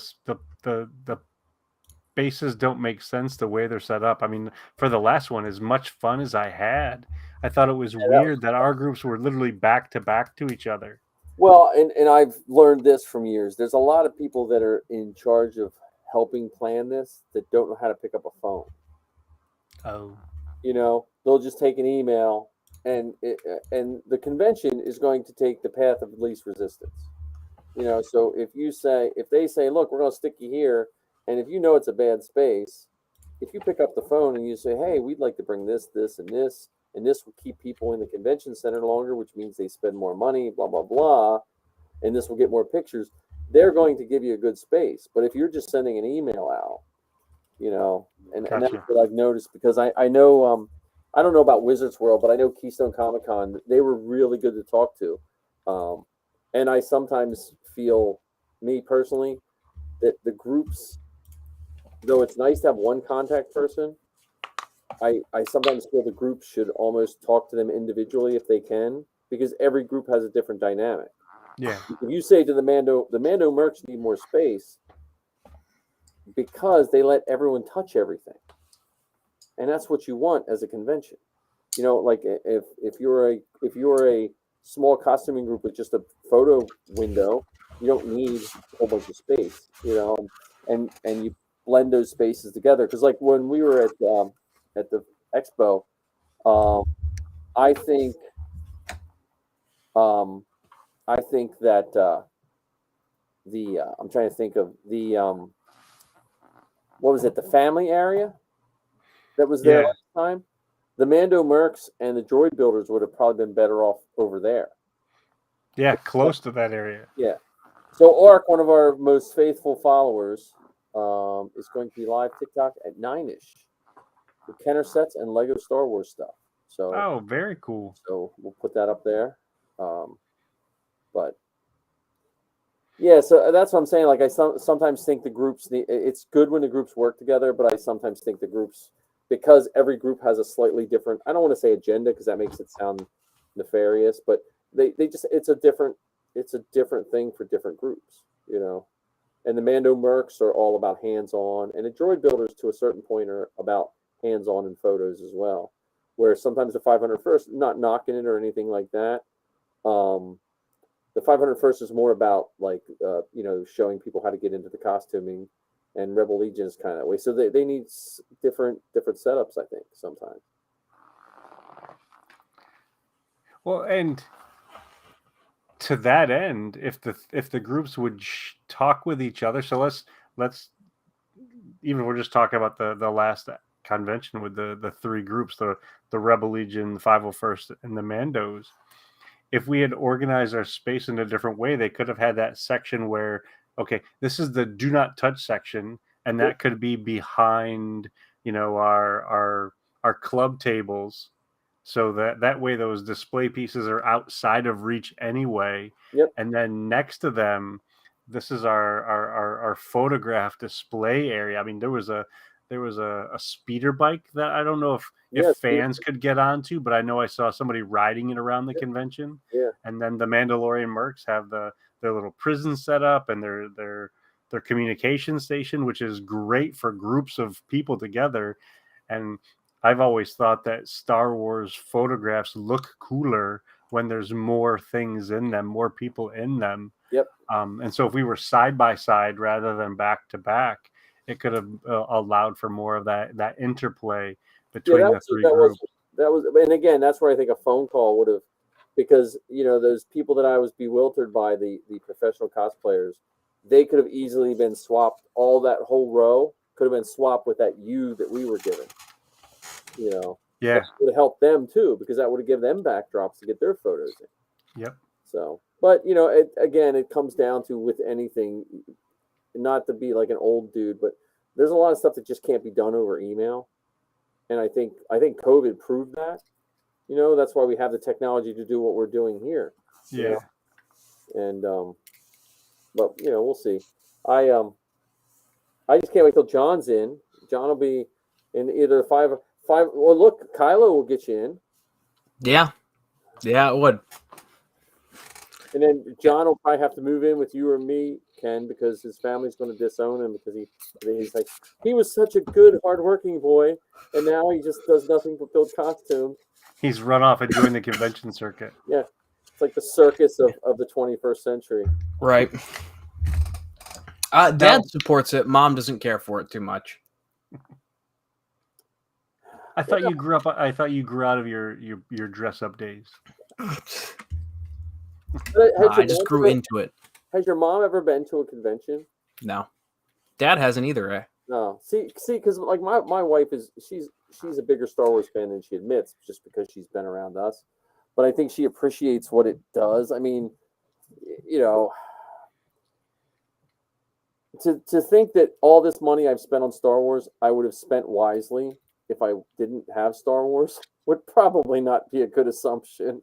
You know what I mean? Yeah, I'd waste my money somewhere. Yeah, but I mean, at least for me, the people I've met, what it's done for my family. I've had more Star Wars in my life than I could have ever imagined. If someone would have told me a fraction of the things I've gotten to do in the last 20 years, I would have never believed them. Well, if you hadn't have bought so many, if you hadn't have purchased so many toys, you might have had enough money now for an inflatable Falcon. That's true. Just saying. We get started GoFundMe. All right, just everyone starts them for everything else. So we'll just say, look, we honestly, we're not poor, we're not starving. We probably could save the money, but we don't feel like it. We should just be flat out honest and start a GoFundMe. We want to bounce around with our friends in the inflatable Falcon. We don't promise you anything other than seeing us bounce around in the inflatable Falcon. Well, we'll let you in if you visit. Like, I mean, if you, we'll rent it to you. Yeah. We'll write your name in Sharpie on the bottom. Yeah, by the hour. Yeah. Now, here's a silly question. So Fordo said he's going to be on TikTok Live. Is that something I can watch without being a TikToker? No, you have to be a TikToker. Got to sign up. Come on, Ken. Yeah, you at least have to have an account, I think. It's an easy sign up. They don't take much of your information. You'll be fine. Yeah, and you could even sign up with Google. Yeah, just sign up for the Google account. I can sign up as a guest, or no. But you know how it lets you, like, it'll just migrate your Google information. Oh, so I share the rest of my information with somebody else. Yes. Well, everybody's getting it anyway. Google is always listening. Yeah.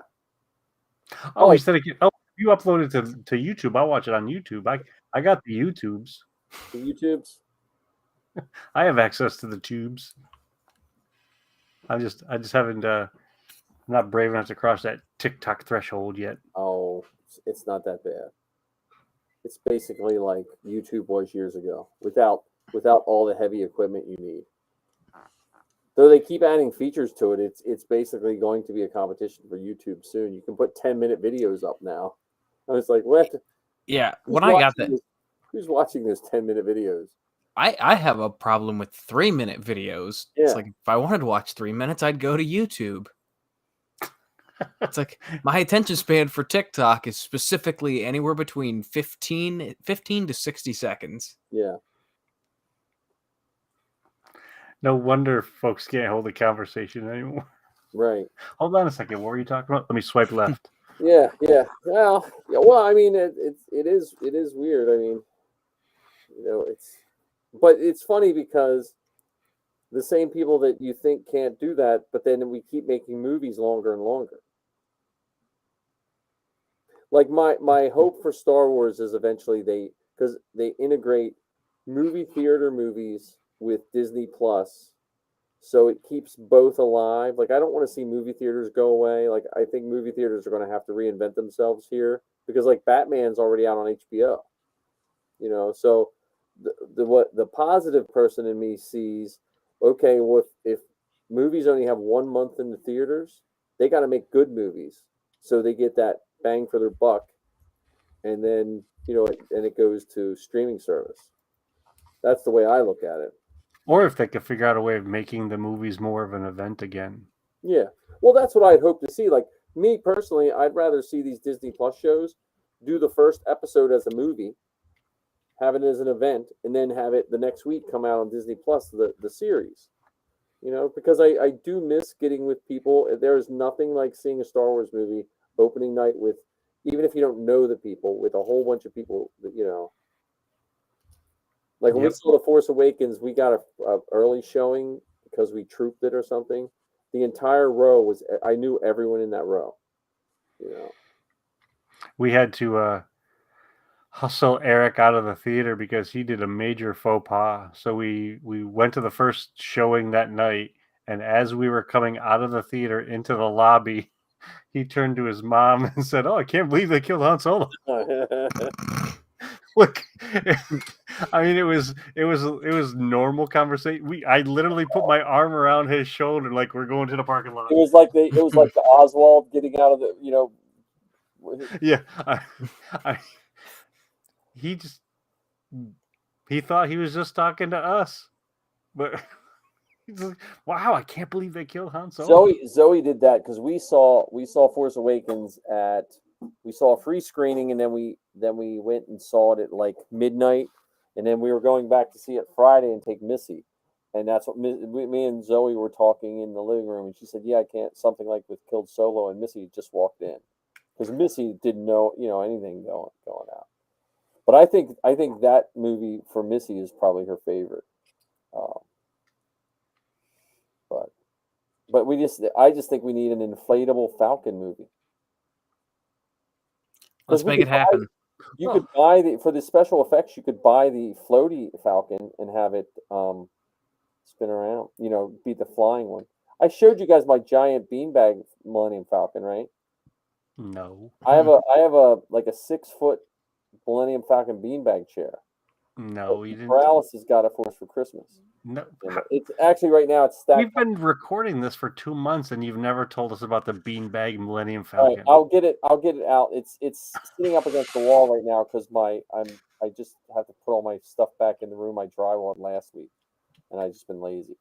But yeah, I'll get it out because I can lay on. It's really comfortable, but I never sit long enough to use it. But what if we made a movie of us?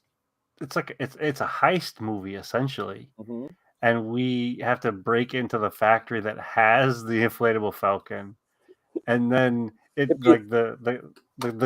we inflate it and we're bouncing around on it, and all sorts of like SWAT teams and folks come, and one of the people that's one of the police officers is actually Dave Filoni. There you go. See?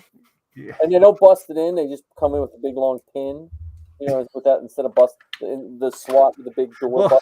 Well, see, I'm thinking more they show up because they've been told that there's a disturbance in the force, and they all show up, and then we invite them into the Falcon, and they start bouncing around with us, but they have to take their shoes off first,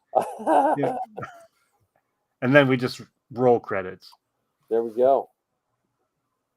Yeah, I don't. You said, did I ever determine what happened to Gas Lady? No, I did not determine what that was. She was just stalking us, I think, for a while. She was trying to win me over to her religion. Wait, did I miss something? No, that was like, I forget if that was a TikTok or something. Someone was trying to win me over to Jesus or something while I was talking about Star Wars or something. Huh. So, which is, hey, it's his own. I don't know why he would go to some old dude's TikTok and try to, but that's Well, I'm concerned about your soul. I mean, that's it's very kind of her. I think my soul will be fine. Yeah, it's never too late, Mike. Yeah, I'm stocked up, man. But no, we have the Tuscan build coming up. We have and then Matt still hasn't got us a date to film those other scenes In Albertson or whatever it is, Yeah, Albertus. yeah, right. It's not that much further for John, but it's probably half the distance for you, Ken. Like, because John would just go straight across the top of the state. No, it's probably twice as far. For you? Yeah. Oh, really? Oh, yeah, because you're in South Jersey. Yeah. Yeah. Oh, yeah. Yeah, it's the same. It's 6 hours for me. Oh, okay. But yeah, I'm looking forward to that. Well, I don't know if you guys heard, but Heather and I are going to be going to our first Yankees game.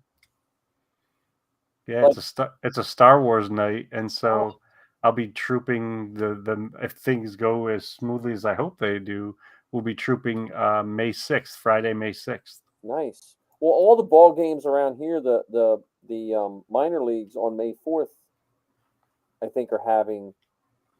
Well, I think the Phillies is May the 4th this year too. Yeah, that I thought I'd heard that, but I wasn't 100% sure. I have to teach that whole day. And there's one in York. Yeah, I have to go. I'm going to next Wednesday. I'll take my TK and my Sandy in, so my students can wear it for the morning announcements, and then me and Safi are going to go to. It's not an official troop, but they're making all downtown E-town Star Wars theme. Nice. So the guy, I think he's in the 501st. We're not allowed to say we're with the 501st because it's not an official event. Blah blah blah.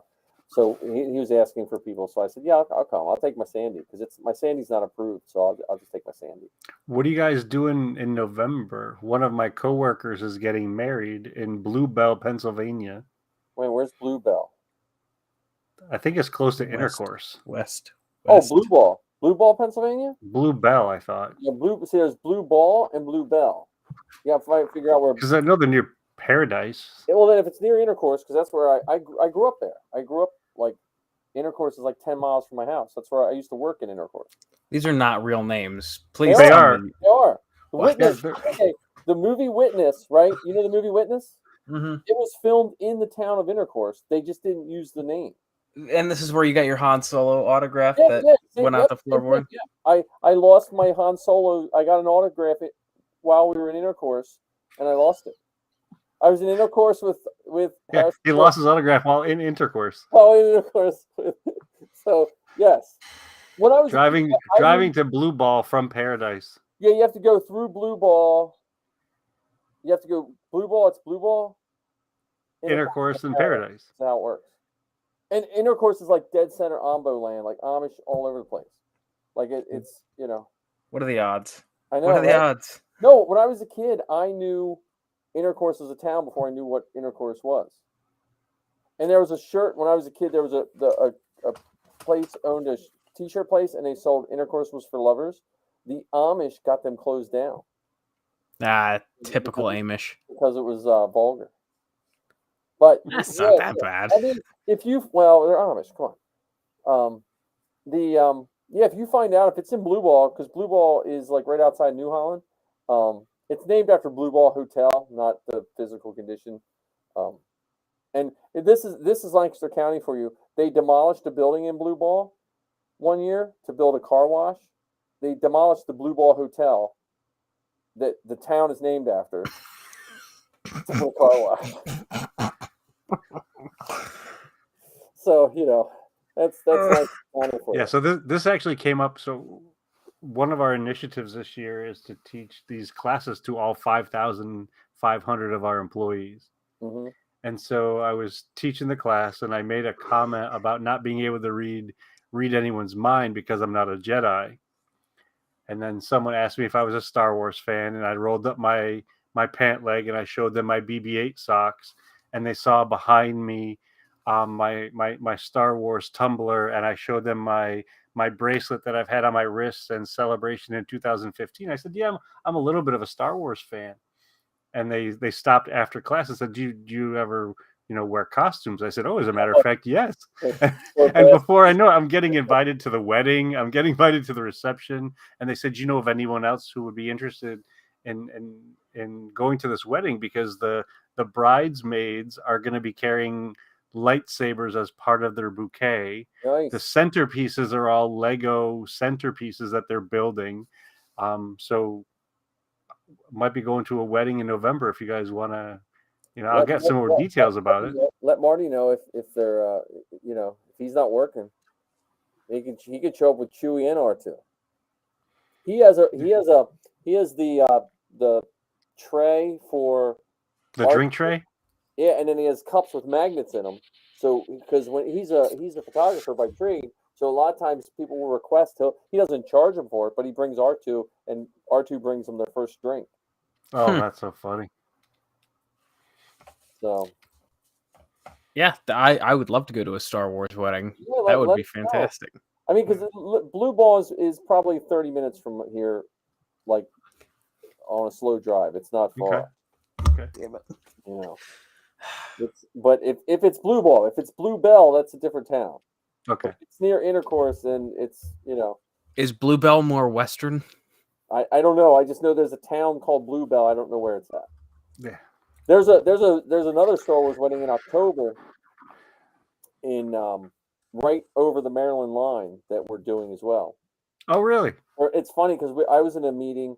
We were in a teachers meeting, and I walked in, and they were talking about this woman's wedding, and they said to this guy Chris, they said, "Well, yeah, Chris is going to be there," and they said, "Oh, did you ask? Does Mike know anything about Star Wars?" And Chris was like, "Yeah, Mike's the one that got me into this because I got him into the 501st about 8 years ago, and he's in the Maryland Garrison. So we're going to try to do their wedding as well. Because I've often thought of if I could get like ordained at one of those like things that like especially now that if I get Vader done, imagine if you're an ordained person in a Vader costume, you could marry someone. Well, I mean that makes sense for me. After all, I'm a bishop. Yeah. So when you remember when the Star Wars stamps came out in probably 08, 07, 08? Mm-hmm. The one guy in our garrison he did a Vader. He got sworn. He was the postmaster of one of the post offices outside of Lancaster, and when he got sworn in as postmaster, he got sworn in his Vader costume. It was the day the stamps came out. Of course, why not? Yeah. So. Oh my goodness. Yeah. Blue Bell is that's west or eastern PA. Okay.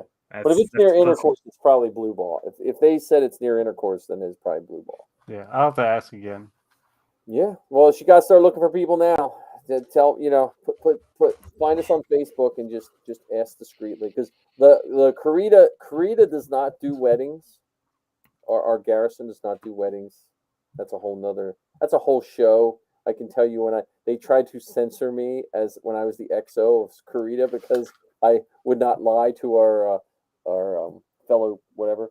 But anyway, but a lot of the other garrisons do, and so a lot of times like we'll just do it without saying we're with the 501st. Yeah, I mean, I'm wearing my costume to this party. Yeah. Well, no, the 501st doesn't care if you do weddings, and they just the only thing they don't want you to do is charge money, right? And I wouldn't charge money anyway. If I get to wear my stormtrooper costume, Okay. And if the people feel compelled to spend money, then they can just give it to a charity. Yeah. They don't have to give it to it in my name. They don't have to. They can just give, or they can save that money and help them get started on their wedding, on their life together. Yeah, there you go. Not everything has to be about, if I get to be a stormtrooper for a day, John will If I have his stormtrooper done by then. maybe, yeah. If I just took Din out of the garage on Friday. Oh, really? It's been sitting in my garage since whenever. What was it? The 31st. Yeah. So almost a month. Yeah, well, I the only reason mine was torn down is so I can put it on my mannequins. That's the only reason mine would probably still be sitting. It's a rough time of year because it's not warm enough to work outside. It should be. It's almost May. It's getting there, but it seems like for me it rains. When I go to work on stuff, but I have big plans. I have big plans. Well, thanks for another great night of we're conversation, guys. I gotta run. Yeah, we're almost at 11 o'clock. So any last really crazy Star Wars anything before you go? Well, just about how in the expanded universe they decided to kill off Chewbacca and getting Oh, yeah. crushed by an entire planet. If that doesn't count as ridiculous, I don't know what is. I wonder if that's the event, whether directly or not directly. Man, Ark's getting 8 inches of snow. Oh, that sucks. If that's the event that eventually led to the story group type thing. Yeah, possibly. One of the things that I think is wonderful now versus what was is they've spent a lot more time. I mean, heck, you got Leland Shee, who I think his title is like the Keeper of the Holocron or something crazy like that. His whole job is to make sure that all these parts connect, all these parts line up. So he gets to play in this fantastic universe day in and day out and be uber nerds like us, except he gets to hang out with these creators and get paid for it. Like I would do it just for fun. Like I would do it because I get to meet these people. He does it and it's his gig. That's phenomenal. Well, I mean, Matt Williams does the same stuff, right? Matt Williams is involved in the story group. Matt Martin. That's right. Matt Martin. Yeah, sorry. Yeah, that's why I got him to sign 000's head because that was one of his babies. But I'll piggyback on yours, and then we'll let John close us out, and then he can remind people about his podcast one more time. To piggyback on that, I feel like that's one of those things that Disney corrected. In the sense that I feel like when I hear the story group and everything is attached, I feel they value me. I know as much people sometimes don't think they do, but they value me as a fan because they're not selling me something that doesn't. They know what deep down we want. Star Wars people like to know every little detail, and there's nothing more fun to a Star Wars fan than to lean over to someone who's not quite as big a fan and whisper in their ear, "Oh, that character's name is such and such," or you know what I mean. Like that's just how it's always been from. And so I value that Star Wars, they decided to try to make everything valuable to us. That it counts. Yeah, and to connect all the different parts, whether you talk about the animated shows, the movies, the cartoons, the video games, the novels, the audio books, the whatever. Yep. It does make it challenging though as a fan because so much of it is connected so well that if you don't consume it all, there's a huge chance for you to miss it. Whereas before, okay, you watch the movies, the movies are connected, so that's fine. Right. You don't have to read about Padme's handmaidens. Right. But nowadays, if you want to really understand some of this stuff, the only way you're going to get it is by going beyond the films. Well, and it is nice though that it does give you that option. That's So John, close us out with your last thoughts of ridiculousness or whatever, and then tell us about that, and then we will your best car bucket. Well, to be as sappy as I am, I think the most ridiculous thing is that Star Wars has connected the three of us that we sit down for 3 to 4 hours every single Wednesday to talk about Star Wars. And I would also like to point out that I just noticed that each of us are wearing a shirt from a different generation of Star Wars. So Mike's got on Boba Fett. I have on my Revenge of the Sith poster, and then Ken has little Grogu. Nice. Hey, now can I say mine? Boba Fett made it through all of them. Yeah. Technically, so did Grogu. That's true. That's true. And if you So really want to go there. that far, I mean, Yeah. so did 3PO. I mean, I know he's on here somewhere. Yeah. Always love me a droid, man.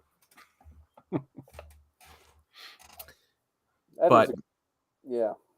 Actually, that is pretty ridiculous now that you put it that way, that every week we get together and manage to squeeze in at least 3 hours of conversation about this fantastical place and all of the things beyond that fantastical place. I mean, I could probably spend another half hour about why the sequel trilogy and the Disney movies are so important, because those are the ones that my family, like my wife and my stepsons and I, went together as a group.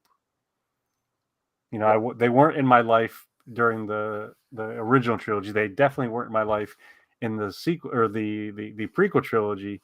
But now with the Disney stuff, like, they've been part of our family, you know, from, you know, when they came out. So that's why the Disney stuff is so important to me. And it's not just the movies, it's the family time. Well, that's yes. And we get Arc. We get someone's name too. Yep. Yeah, I don't think we had a quote this week. No. Unfortunate. Arc's slacking a little bit. He's busy, man. He's a busy young man. And it's snowing. Like, if I was somewhere where it's snowing... He's probably putting on galoshes, getting ready to go out and shovel the driveway. Yeah, man. All right, so give us... So what's your hopes for the best card bucket? And then we will head out. Really? Just want to spread awareness for other people that want to talk about Star Wars and promote, whatever they've got going on. So it's just I want it to be like in Dungeons and Dragons, when you sit down at a bar and explain your story to the different patrons in the barkeep. So that's the inspiration behind all this. So I want to spread, not so much to go as far as our Star Wars stories to be a total ripoff, but in the same vein of what brings everyone together via Star Wars. That's good. So, yeah. Well, and again, we can't even state even more what Ken said. It still blows my mind. Well, it blows my mind for all the people I've met. I just can't. I can't. I don't know. It does blow my mind. Like, I never would have thought I would have done half the stuff. I never would have thought I had Stormtrooper armor. Just Stormtrooper alone, So we will leave it at that. So I'm going to put this up for one last trivia does anyone know what that castle is from? Looks like early art from a video game. Very close. It is from the Keep on the Borderlands. It's a Dungeons and Dragons module that came from the basic set. Huh. So, Ken, we were saying probably can't do next Wednesday because of the May the 4th. So I don't know if we want to try to shoot for Thursday, or we want to skip a week because of all the Star Wars holidays. But we will post up what we decide. Yeah, I think, because we're also probably going to skip the week of Celebration, right? Well, I'm gonna try to live feed something from Celebration, but I Wednesday I won't be able to because I'll probably be in an airport. Yeah. But like Thursday is still good for me. But you guys let me know and we'll post it up. Okay. Yeah, Thursday I might be late. Yeah, well, I could. Yeah, like I said, if we have to skip a week, I just don't want to. I don't want to skip too many weeks because I do enjoy this. Yeah, I was very disappointed yesterday when I woke up and realized it was Tuesday and not Wednesday. I'm like, oh God, that means a whole nother day till the inflatable Falcon. Yeah. Well, when you say late, John, how late are you talking? So I'm scheduled till at least 7. So We do 9 on a Thursday. I mean that's up to you guys. It don't. I'm off Fridays, so Because I would imagine, and I don't want to speak for Mike, but I would imagine that if the two of us got on and talked at normal time, that you would be able to hop right into the conversation wherever we were. right. And I think I did that. What was it, 2 or 3 weeks ago when we? Yeah, when Chuck was on us, I think. Yeah, so maybe we'll shoot for Thursday because we can do some recap. I'll have Star Wars E-Town to talk about, and then we'll John jumps in. Hopefully, John has an episode of the Best Car Bucket by then. Who knows? Hopefully. I've got 1 or 2 people in the works right now. So and one other thing to consider possibly, I don't know how it'll work for helping you arrange your creators, but maybe if it was you sat down and said, okay, 4 weeks in a month, I want to do this kind of a creator this week, this kind of a creator the next week. That way, when you're looking for the creator, like let's say, it's the second week of the month is the TikTokers, the third week of the month is something different. That way it has that flow from week to week. Zoe's done May 7th school, so okay. So keep that in mind. And what's the other night for you? So, all right, guys. Well, I'll shut it down, and everyone have a good evening. May the force be with you. Thank you, Art, for hanging in there. And bounce like no one's watching. Yes. Hey, that's a good ending phrase. that is good. All right, later, all. See you. See you guys.